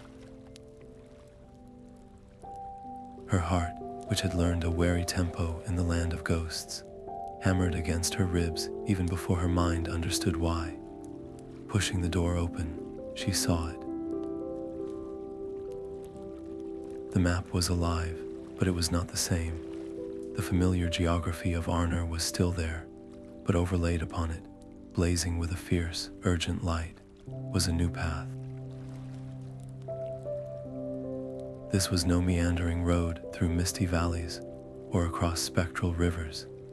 It was a single, impossibly straight, brilliant line that shot off the edge of the parchment, pointing like a compass needle toward a destination it had never shown before. It did not lead to a ruined city or a forgotten fortress. The path ended not in a place, but in a name written in shimmering script above the point, where the line vanished from the map's edge. Lyn, daughter of Phelan, of the line of Thorndeer. The air left her lungs in a soft rush. Thorndeer, the last king, the one who had chosen exile over failure, whose self-imposed silence had been the anchor of the curse. She had assumed his line had ended, faded into the anonymous flow of history, like so many others. But the map, in its infinite and mysterious wisdom, declared otherwise. A descendant lived, not a king or a queen, not a warrior or a ruler, but a person, a single, ordinary soul living in obscurity, utterly unaware of the colossal weight of history that rested on their bloodline. The map was not asking her to walk a ghost road this time. It was asking her to knock on a door, a cold dread, colder than any she had felt in the paths of the dead, settled in her stomach. This was a different kind of peril. Confronting spectral sentinels or navigating rivers of sorrow had been a clear conflict, a battle she could understand. This was a violation, to seek out this Lyn, to appear unannounced and unravel the very fabric of their identity, to lay the burden of 1,000 years of royal grief on shoulders that had never asked for it. It felt like an act of unforgivable violence. Who was she to decide that this person's peace was less important than the completion of a story? The map had shown her the path, but it could not show her the right thing to do. This choice was hers alone, and it was terrifying. She thought of the kings in their hall, finally at peace. She thought of the gentle mist of sorrow that now wandered the revitalized lands, a testament to the cost of that peace. Her purpose had been to break the silence, to ensure the story was remembered. Had she not done that, the book was published, the Athenaeum was thriving. Was this new demand from the map greed, a need to tie up one last loose end, regardless of the human cost, to bring the chronicle full circle by finding the last living piece of the puzzle, even if that piece was a person with their own life, their own dreams, their own right to a future unshackled by the past? For 3 days, the map glowed on its stand, a silent, accusing beacon. She avoided her study, throwing herself into her work with the students, trying to lose herself in the theoretical problems of others. But the light was always there, pulsing at the edge of her awareness, and slowly, as she watched her students learn to listen with empathy and respect, a new understanding began to dawn. The Ghost Roads had never truly been about places. Fornost and Umenes, the Ring of Amansul, they were just settings. The story had always been about people. The love of a king for his son, the loyalty of a knight, the regret of a failed captain, the bond between two travelers who chose to share their burdens. The map had not been a guide to geography, but a connector of souls. It had led her to Kale, and that connection had saved them both. It had led her to the kings, and that connection had saved a kingdom. Perhaps this was not an end, but a new beginning, not a burden to be placed, but a connection to be offered. Lynn was not a puzzle piece to be collected. She was a person who might be carrying a silent, confusing weight she could never name, a hereditary sorrow echoing in her blood, much like the one that had plagued Elara's own family. To leave her alone with that, to deny her the truth of her own story, might be the greater cruelty. The map was not demanding she create a new king. It was revealing a lost relative. The choice was not to share a burden, but to offer a truth, and the acceptance of that truth would be entirely up to Lynn. On the morning of the fourth day, Alara entered her study. The map's light seemed to soften as she approached, as if in approval. She did not roll it up with the decisive fervor of her first journey. Instead, she carefully traced the silver line with her finger, feeling its warmth, its intention. She would go, but she would go not as a chronicler arriving to deliver a verdict of history, but as a visitor, a cautious, respectful visitor. She would carry the story with her, but she would let the story itself decide if it wanted to be told. This was a new kind of road, one paved not with stone or memory, but with the fragile, unpredictable material of human connection. And as she began to pack a small, ordinary satchel for a journey into the living world, she felt the familiar thrill of the unknown, now tempered with a wisdom she had paid dearly to earn. The destination was no longer a place on a map, but a person, and the journey would be one of patience, not power. The journey to find the person at the end of the map's light felt entirely different from walking the Ghost Roads of Arnor. There were no spectral mists or whispering trees, only the ordinary bustle of a thriving river town, where the air smelled of fresh cut wood, baking bread, and wet clay. The path led Elara to a quiet lane away from the main thoroughfare, ending at a small, well-kept workshop nestled between a baker's and a chandler's. A simple hand-painted shingle hung above the door, depicting a potter's wheel and a half-formed vase, with the name Lynn etched neatly beneath it. This was not a place of forgotten royalty, but a home of quiet creation. Through the open doorway, Alara could see a woman at a wheel, her hands covered in wet, gray clay, her entire being focused on the spinning mound before her. She was younger than Alara had imagined, with a focused intensity in her eyes and a slight frown of concentration that spoke of a deep, personal investment in her work. This was Lynn, daughter of Phelan. Alara watched her for a long moment, seeing not a descendant of kings, but an artisan in her own right, a person who built tangible, beautiful things from raw earth. To march in and speak of spectral crowns and ancient curses would be like throwing a stone through one of her finished pots, a violent, irreparable shattering of a peaceful world, So Alara did not enter as a chronicler. She entered as a customer, her footsteps quiet on the sawdust-covered floor. The woman, Lynn, looked up, her expression not unfriendly, but guarded. A faint wariness lived in the set of her shoulders, the quick, assessing glance she gave a stranger in her space. This was a person accustomed to protecting her peace. "Can I help you?" she asked, her voice calm but offering no unnecessary warmth. Alara's heart hammered. This was the moment. She could speak the name Thorndeer and watch for recognition. She could unroll the map and show the impossible light, but instead, she pointed to a small, finished piece on a shelf, a simple clay bowl, but glazed with a stunning, deep blue that seemed to hold captured twilight, with a single, tiny silver star painted flawlessly inside its base.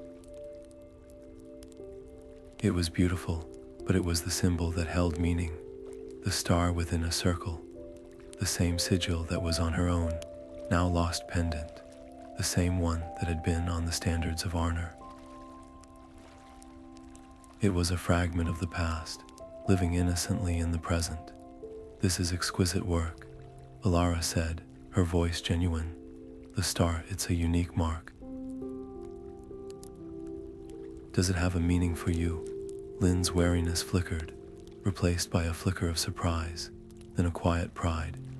"It's my maker's mark," she said, wiping her hands on a cloth. "A family thing, I suppose. My father always said it was our little mystery.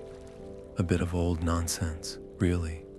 But the way she said it suggested she didn't truly believe it was nonsense at all. This was the opening, not with a declaration, but with a shared curiosity.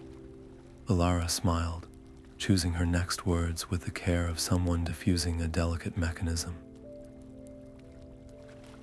"It reminds me of a story I once heard," she began, her tone conversational, inviting rather than imposing. "A story about a craftsman, not a king. He lived in a city of white towers, and his hands were said to be so skilled he could weave starlight into the clay. He wasn't famous for battles or decrees, but for making bowls that, they said, could make plain water taste like the finest wine if you drank from them with a thankful heart." She told the small, hopeful tale, leaving out the fall of the kingdom, the shadow, the immense weight of history. She focused on the artisan's pride in his work, the joy he brought his community, the simple, enduring magic of creating something beautiful and useful. It was a true story, one she had pulled from the vast archives in her mind, but it was a single, shining thread, not the entire, heavy tapestry. As she spoke, Lynn's guarded expression softened. She stopped wiping her hands, listening intently. The story was not a threat, it was a gift. It spoke her language, it honored craft. When Alara finished, Lynn was silent for a moment, looking from the bowl on the shelf back to Alara's face. The curiosity in her eyes was now a live thing, bright and undeniable. "A city of white towers," Lynn asked quietly, almost to herself. "My father, he used to tell me fragments of a story like that when I was a child. He said our family came from a place of great beauty that was lost. I always thought it was just a fairy tale he'd made up." She took a step closer, her gaze searching Alara's now. "How do you know that story?" The door was open, not flung wide, but unlocked. Alara felt a surge of relief so potent it made her lightheaded. She had not overwhelmed her, she had invited her. "I am a keeper of stories," Alara said gently, "especially the ones that are in danger of being forgotten. The story of that craftsman is part of a much larger, more beautiful, and yes, more sorrowful history. A history that I believe your family is deeply woven into." She saw the realization dawn on Lynn's face, not as a shock, but as a slow, dawning alignment of 100 little mysteries. The family mark, her father's cryptic tales, the strange, quiet pull she sometimes felt toward certain places or old objects. Elara did not press further. She simply stood there, allowing Lynn the space to process, to accept or reject the connection. After a long moment, Lynn let out a slow breath. Would you like a cup of tea?" she asked, her voice a little unsteady. "And perhaps you could tell me a little more about that city of white towers."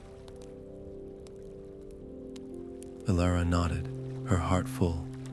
A new partnership was being offered, not commanded. It was a chance to share the weight of history with someone who already carried a piece of it in her blood and her hands. But as she followed Lynn into the cozy living quarters behind the workshop, Alara understood something crucial. Lynn's journey would not be a retracing of her own. This was not a cartographer to be given a map, but an artisan who would need to shape her own understanding from the clay of the past. Alara could offer the stories, the truths, the context, but how Lynn chose to integrate them, what she chose to build from that knowledge, would be her own path to walk. The chronicler's role was not to create a successor, but to empower a new, unique voice to join the chorus of remembrance. The collaboration began not with grand plans, but with quiet afternoons in the sunlit clutter of Lynn's workshop. Elara would bring her heavy, leather-bound folios, filled with the dense, meticulous script of her chronicle, and read aloud. She did not start with the fall of kingdoms or the weight of crowns. She began with the small, human details she had gathered from the echoes, the recipe for a spiced honey cake that was a favorite in the royal kitchens of Anuminas, the precise pattern of a weaver's loom in the western villages, the playful rules for a children's game played with painted stones in the city squares. Lynn would listen, her hands never still, kneading a new lump of clay or sketching idly on a scrap of paper. She was not just hearing a history lesson, she was feeling for its texture, its color, its shape. This was the birth of the new chronicle. It was not to be another book of facts and dates, a solemn tombstone for a dead world. Elara and Lynn envisioned something far more alive, a tapestry woven from both word and form, where the sorrow of the past could be translated into a beauty that could be held in the hand. Lynn's artistry became the bridge across the centuries, a story of a lost locket, given by a soldier to his love, inspired her to craft a delicate pendant based on the description, the metal cool and smooth against the skin, making the loss tangible and therefore more real. The haunting melody from the Ring of Amun-Sul, which Alara could only hum, found new life as Lynn inscribed its musical notation around the rim of a wide, shallow bowl. When one traced a finger along the glaze, it was almost possible to hear the faintest echo of the song. Their project was a radical act of alchemy. They were taking the base metal of grief and memory and transforming it into gold. Where the histories spoke of a broken bridge, Lynn sculpted a small, perfect model of it, whole and strong, from clay the color of the local river stone. Where the tales described the phantom beast of the woods not as a monster, but as a guardian of solemn oaths, she created a series of small ceramic figures that captured its essence, majestic, sorrowful, and protective, each one unique. These were not morbid relics, they were objects of profound hope, proof that from the deepest sorrow could emerge the most resilient beauty. Word of their collaboration began to spread, first through the small network of the Athenaeum and Haven Ridge, then beyond. People were drawn not to the tragedy, but but to the transformation.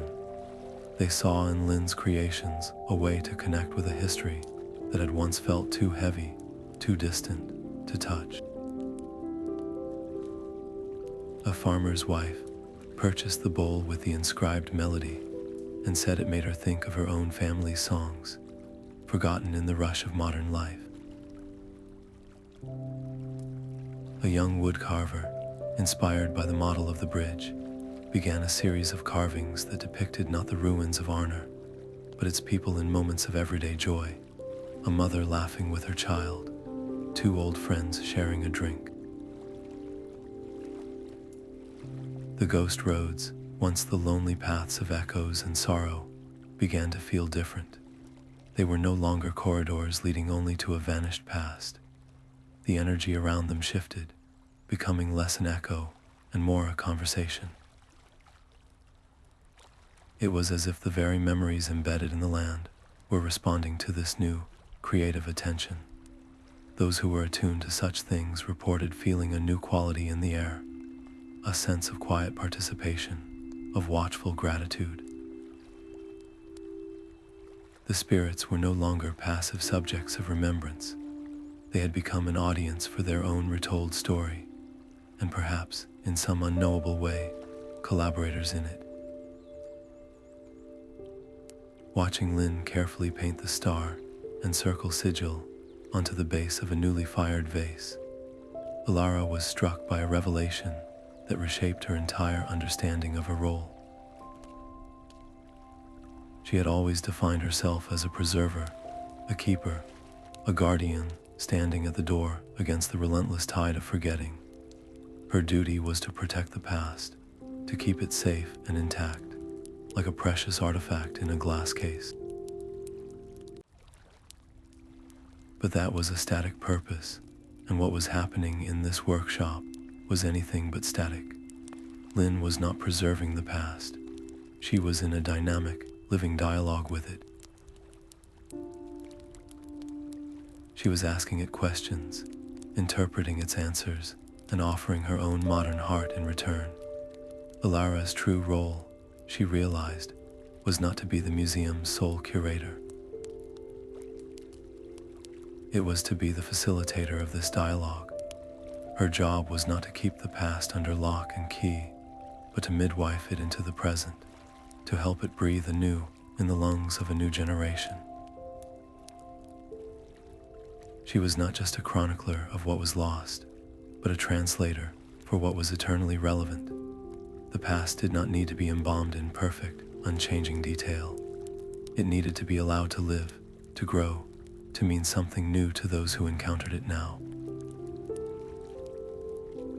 In this warm, clay-scented studio, surrounded by beautiful objects born from ancient pain, Alara finally understood that the most profound way to honor the dead was not to mourn them forever, but to make their stories a vital, breathing part of the living world. The path beneath her feet was no longer a fading echo of memory, but a solid, thrumming reality, a road of silver light that felt as permanent as the earth itself. Elara walked slowly, her boots making no sound on the luminous surface, the air around her humming with a gentle, constant energy that was the very opposite of silence. This was the sound of remembrance, a quiet chorus of 1,000 stories being told at once, not in words, but in feeling. The ghost roads of Arnor were healed, their fractures mended, their sorrows acknowledged and given a peaceful home. And to those with the heart to feel it, to those who carried their own small, quiet connections to the past, the roads were now faintly visible, a shimmer at the edge of vision on a misty morning, a pattern of light on the forest floor where no sunbeam could reach, a sudden, inexplicable sense of direction in an unfamiliar place. They were no longer secrets to be unearthed by a single, chosen chronicler, but a living part of the world's fabric, waiting for anyone with the courage to believe in more than what their eyes alone could show them. As she walked, Alara understood the true depth of her journey's conclusion. She had set out to break a curse, to solve a historical mystery, to lift the weight of silence from her family's name. But she had done so much more. Her actions had not simply restored something that was broken.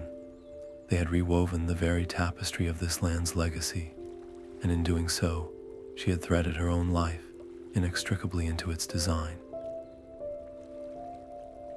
She was no longer just Elara the Cartographer, or even Alara the Chronicler, who had visited the past.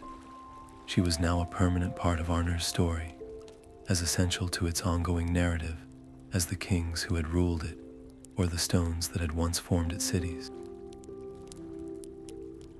Her sacrifices, her choices, her voice, they were now echoes in their own right, adding a new layer to the land's eternal hum. She had not just witnessed history, she had helped to create it, and in return, history had claimed a part of her soul as its own. This realization settled upon her not as a burden, but as a profound and peaceful certainty. The loneliness she had sometimes felt was replaced by a sense of belonging to a story far greater than herself. She looked out from the high path, across the revitalized valleys and forests that now pulsed with a soft, internal light, and she felt the gaze of the past upon her, not as a judgment, but as a grateful, watchful presence. She had given the kings their peace, and in return, they had given her a purpose that would outlast her own lifetime. The weight of the sorrows she carried within her was now balanced by the immense privilege of being their keeper. She was the living heart of a kingdom that existed in memory, the anchor point between a glorious past and a future that was still being written. And with that certainty came a new kind of anticipation, a quiet thrill that stirred in her blood as she turned her gaze to the distant horizon. The road she walked now was unbroken, but it was not the only road. Her work here was complete, but her role as a chronicler was far from over. The whisper she had heard from another lost kingdom was not a distraction from her duty, but an expansion of it. The world was vaster and more mysterious than she had ever dreamed, filled with layers of history, waiting for someone to listen. New adventures did not await her like a threat. They called to her like the next chapter in a book she was destined to read. She was forever changed by the roads she had traveled, hardened by their trials and deepened by their sorrows, but also filled with a resilient hope she would carry forward. With a final, lingering look at the beautiful, humming world she had helped to heal, Alara took a steadying breath of the new air, feeling the gentle pressure of untold stories against her skin, and she knew she was ready to answer when the next whisper came.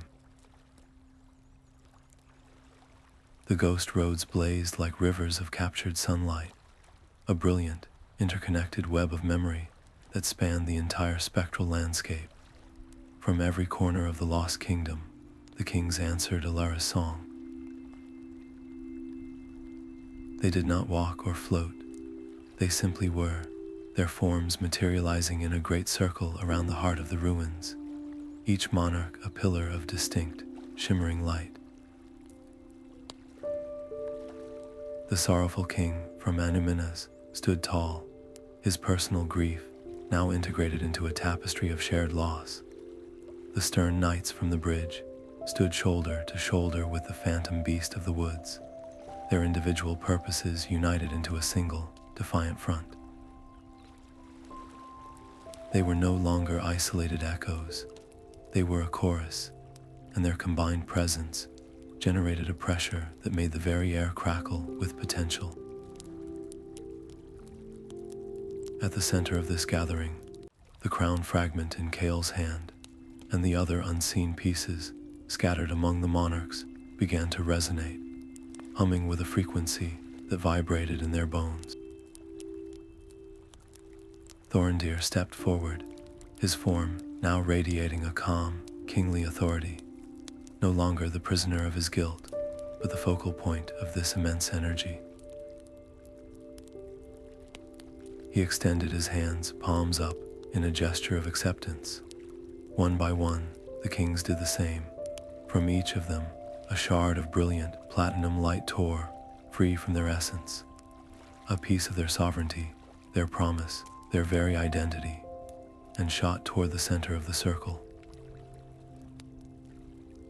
The fragments swirled in a blinding vortex above Thorndeer's open hands, a miniature galaxy of lost hopes and enduring loyalties. The light coalesced, folding in on itself with a sound like a thunderclap made of pure harmony. When the brilliance faded, resting in Thorndeer's palms was the crown of Arnor. It was not a recreation of the old. It was something new, something greater. Forged from the raw materials of their collective memory and redeemed purpose, it was intricate and powerful, glowing with a soft, internal fire that pulsed in time with the beat of the Ghost Roads themselves. The curse of silence was not just broken, it was replaced by a profound, resonant hum of existence, the sound of history breathing again. Alara, weak but unwavering, took the crown from him. It was weightless yet immeasurably heavy with significance. As she raised it to place it upon Thorndeer's brow, time seemed to slow. This was the culmination of every sacrifice, every step on the road, every torn piece of map and surrendered memory. The moment the cool light of the metal touched his forehead, a wave of energy exploded outward from him, not as a destructive force, but as a wave of pure, healing affirmation. It washed over the ruins, over the kings, over Elara and Kale, and out across the entire land. Color and sound flooded back into the world with an almost painful intensity. The ghost roads shone with a permanent, steady light. The silence was over, but the shadow, which had been held at bay by the sheer power of the gathering, had not been destroyed. It had been waiting. It understood now that direct assault was useless against this renewed unity, so it chose a different, more insidious target. As the wave of light washed over Kale, as he sighed in relief and dropped his guard for the first time in what felt like an eternity, the shadow struck. It did not attack his body. It targeted the one vulnerability that the healing light could not immediately erase, the deep, lingering sadness he had brought back from the lake of reflections, the raw wound of his ancestral shame. A tendril of absolute blackness, thinner than a thread and utterly silent, shot from the main mass of the shadow and pierced Kale's chest. There was no impact, no visible mark. He simply froze, his sigh of relief cutting off abruptly. His eyes, which had just moments before been filled with wonder and exhaustion, clouded over. The color drained from his face, not into grayness as before, but into a cold, expressionless mask. The shadow had bypassed his defenses entirely, using his own unresolved regret as a doorway to his soul. It was not trying to erase him, it was trying to wear him. Kale's body straightened, movements becoming jerky and unnatural. A voice that was not his, a dry rasp like stone grinding on stone, emerged from his lips. "This will do nicely," it hissed. A living vessel, a chronicler's companion. So much regret to savor, so much pain to use. The shadow, now wearing Kale like a suit of skin, turned its gaze on Alara and the newly crowned king. It smiled with Kale's mouth, a horrifying parody of his familiar features. "You can have your kingdom of light. I will take this one and walk back into your world." I will make sure his story, and all the stories you have saved, are twisted into lies and forgotten anew. Alara's triumph curdled into a terror far more profound than any she had felt facing mere oblivion. This was not a monster to be pushed back with light. This was her friend, her partner, the man who had just saved her life. The renewed power of the kingdom thrummed in the air around her, a tool of immense creation and healing. But how could she wield it against the person she was sworn to protect? The clash was no longer between light and dark.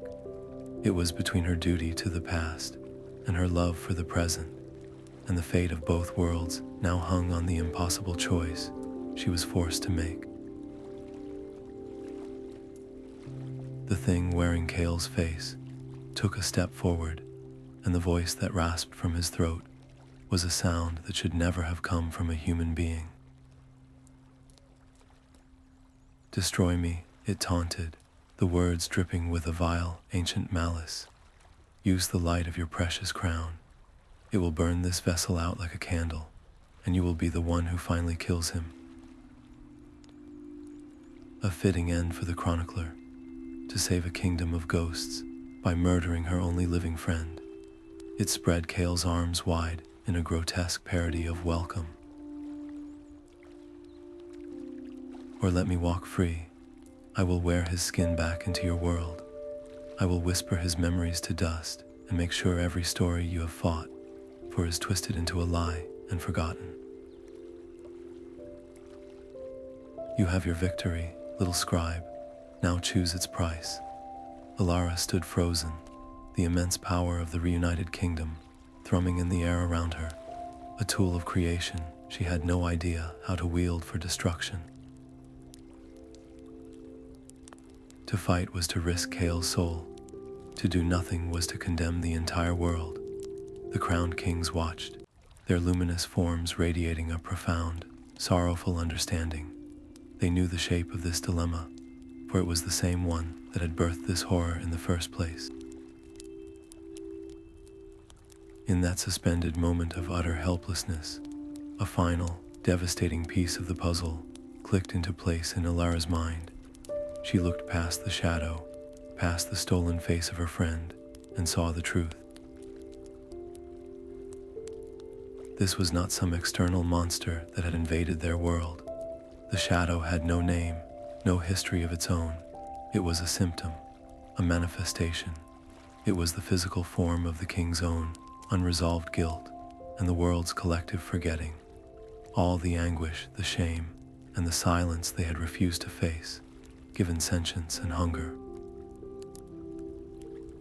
It was, in its own terrible way, a part of them. To destroy it with the crown's light would be an act of ultimate erasure.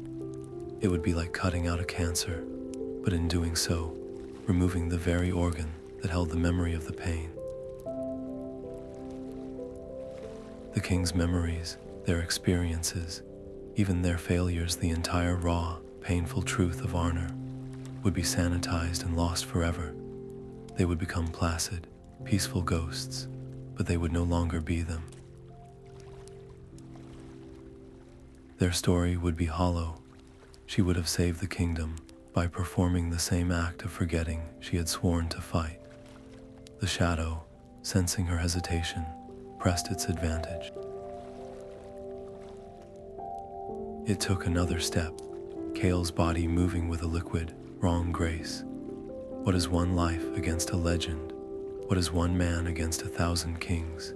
It whispered, its voice a venomous echo in the newfound silence.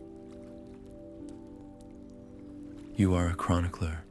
You know the math of history. The great tales are always written in blood. Spill his. The words should have horrified her. Instead, they crystallized her resolve. She was a chronicler. Her purpose was not to judge history or to erase its ugly parts. Her purpose was to preserve it, to carry it, to ensure that the truth, in all its painful, beautiful complexity, was never lost. She looked from the tormented face of her friend to the gathered kings, to Thorndeer, whose eyes held the weight of his own catastrophic choice. She understood now that some wounds could not be healed by forgetting. They could only be healed by being witnessed, by being held with compassion. She lowered her hands, the immense power of the crown receding from her fingertips. The defiant posture of a warrior melted away, replaced by the open, vulnerable stance of a scribe. Her voice, when she spoke, was quiet, but it cut through the shadow's taunts with the clarity of a bell. "I will not destroy you," she said, her gaze fixed on the thing inside Kale. "And I will not let you leave. You are not a separate thing to be fought. You are their pain, and pain does not need an enemy. It needs a witness." She took a step forward, her hand outstretched, not an attack, but an offering. "You feed on silence and forgetting, so I will give you neither. I will take you into myself. I will carry their sorrows. I will remember every loss, every failure, every moment of despair. I will be the living chronicle of their pain, and I will never, ever forget." The offer hung in the air, so audacious, so utterly foolish that the shadow actually recoiled, confusion breaking through its malevolent mask. It was an offer that violated its every law. It was a defeat through absolute surrender. Alara did not wait for it to accept. She closed her eyes and opened herself completely, not to the light of the crown, but to the darkness. She invited it in. A scream tore through the clearing Kale's voice, raw and real and full of terror, as the shadow was ripped from his body, pulled toward Alara by the irresistible gravity of her compassion. It streamed out of him in a torrent of black smoke, and he collapsed to the ground, gasping and whole. The darkness did not strike her, it poured into her. She felt it flood her veins, icy and vast, an ocean of 1,000 years of grief. She saw the fall of Arnor from 10,000 different eyes at once. She felt the sting of every dropped sword, the crushing weight of every fallen tower, the last breath of every soldier and child. It was an agony beyond description, a weight that should have shattered her instantly, but she did not break. She held it. She wrapped her own consciousness, her own life's memories of flying kites and dusty archives, and Kale's trusting smile around the vast, dark tide. She gave the pain a home inside herself, a living vessel where it could exist without having to consume to be seen. The transformation was instantaneous. The formless, hungry shadow, now fully drawn into her, did not vanish. It settled. The violent, seething blackness softened, lightening to a deep, gentle gray.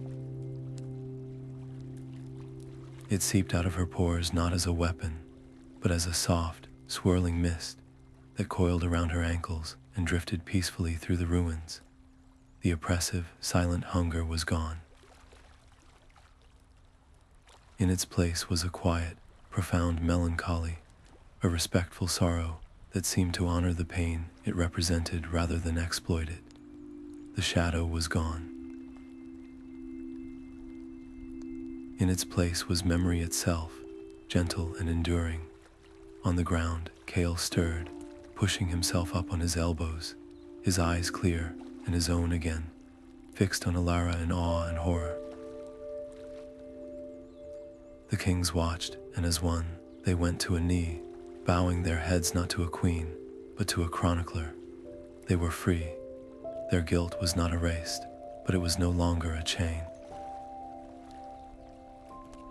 It was a story, and it now had a keeper. Alara stood amidst the gentle mist, her body trembling with the effort of containment. She had saved them all.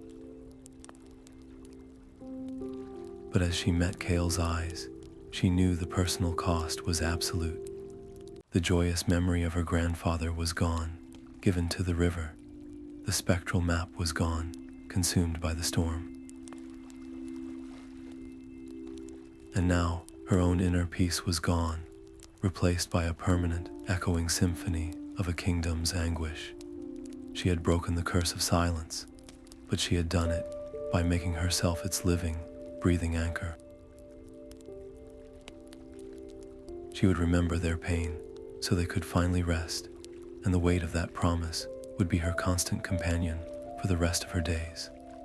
The sun dipped below the horizon, painting the sky in shades of violet and gold, and Alara watched it from a high ridge overlooking the lands that were once called Arnor. The air was no longer thin and mournful, but rich with the scent of damp earth and blooming night flowers, carrying on its breeze the gentle, constant hum of a world awake and remembered. She had come here as a cartographer, chasing lines on a page, but she stood now as something far greater, a seasoned chronicler, a keeper of truths, a living bridge between what was and what is. The whispers that once clawed at the edges of her mind, demanding and sorrowful, now felt like comforting companions, a soft chorus of gratitude that walked beside her rather than behind her. This was the peace she had fought for, not a silence empty of sound, but a silence full of meaning, where every rustle of leaves and every sigh of the wind carried a story that was safe, honored, and finally at rest. In this quiet moment of reflection, she understood the true shape of her purpose. It was not a burden to be carried, but a role to be lived. The immense weight of the king's sorrows, which she had willingly taken into herself, had not crushed her. Instead, it had anchored her to the very heart of history, giving her a stability and a sense of belonging she had never known in her life before the Ghost Roads.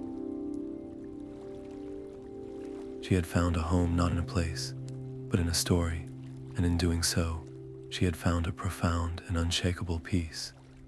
The frantic need to solve a mystery had been replaced by the quiet joy of being a guardian, a steady presence, ensuring that the hard-won balance of this world would never again be threatened by the void of forgetting. Yet, the world beyond this ridge was vast and ancient, and her sharpened senses could now feel the subtle pulls of other mysteries, other silences waiting in forgotten corners of the world. The salt-tinged whisper from another lost kingdom still lingered at the edge of her hearing, a tantalizing thread of melody waiting to be followed. But where once she would have felt a compulsive urgency to chase it, she now felt a calm sense of patience. She knew that some stories demanded immediate action, while others required a wise and waiting heart. Her curiosity was no longer a master she had to obey, but a tool she had learned to wield with discernment. She would answer the call, but in her own time and on her own terms, balancing the pull of the new with the responsibilities of the old. The legacy she leaves behind is not etched solely in the pages of her book or the lessons of her Athenaeum. It is woven into the very fabric of the land, visible in the soft light of the ghost roads that now guide other seekers, and audible in the shared stories that bring comfort to those who hear them. The silence that once devoured memory has been forever broken, not by a sword or a spell, but by the most powerful forces of all, raw courage and enduring memory. It was the courage to face unimaginable sorrow and the resolve to remember it with empathy rather than fear. These are the tools that truly mended a broken world. And so, the world is undeniably richer, not because a lost kingdom was found, but because the tales of its people, their loves, their failures, their hopes, and their enduring spirit have been returned to the great tapestry of history. The connections Alara forged, From the loyal Kale to the hesitant Lyn, and the new generation of Seekers have created a network of light that pushes back against the darkness. As the last sliver of sun vanishes and the first stars appear, Alara feels their presence around her like a constellation of shared purpose. She turns from the view, a soft smile on her face, ready to return to her archives, her students, and the quiet, satisfying work of a chronicler whose greatest adventure has taught her that the most important journeys are not about discovering new stories, but about ensuring that every story, no matter how small or how sad, has a chance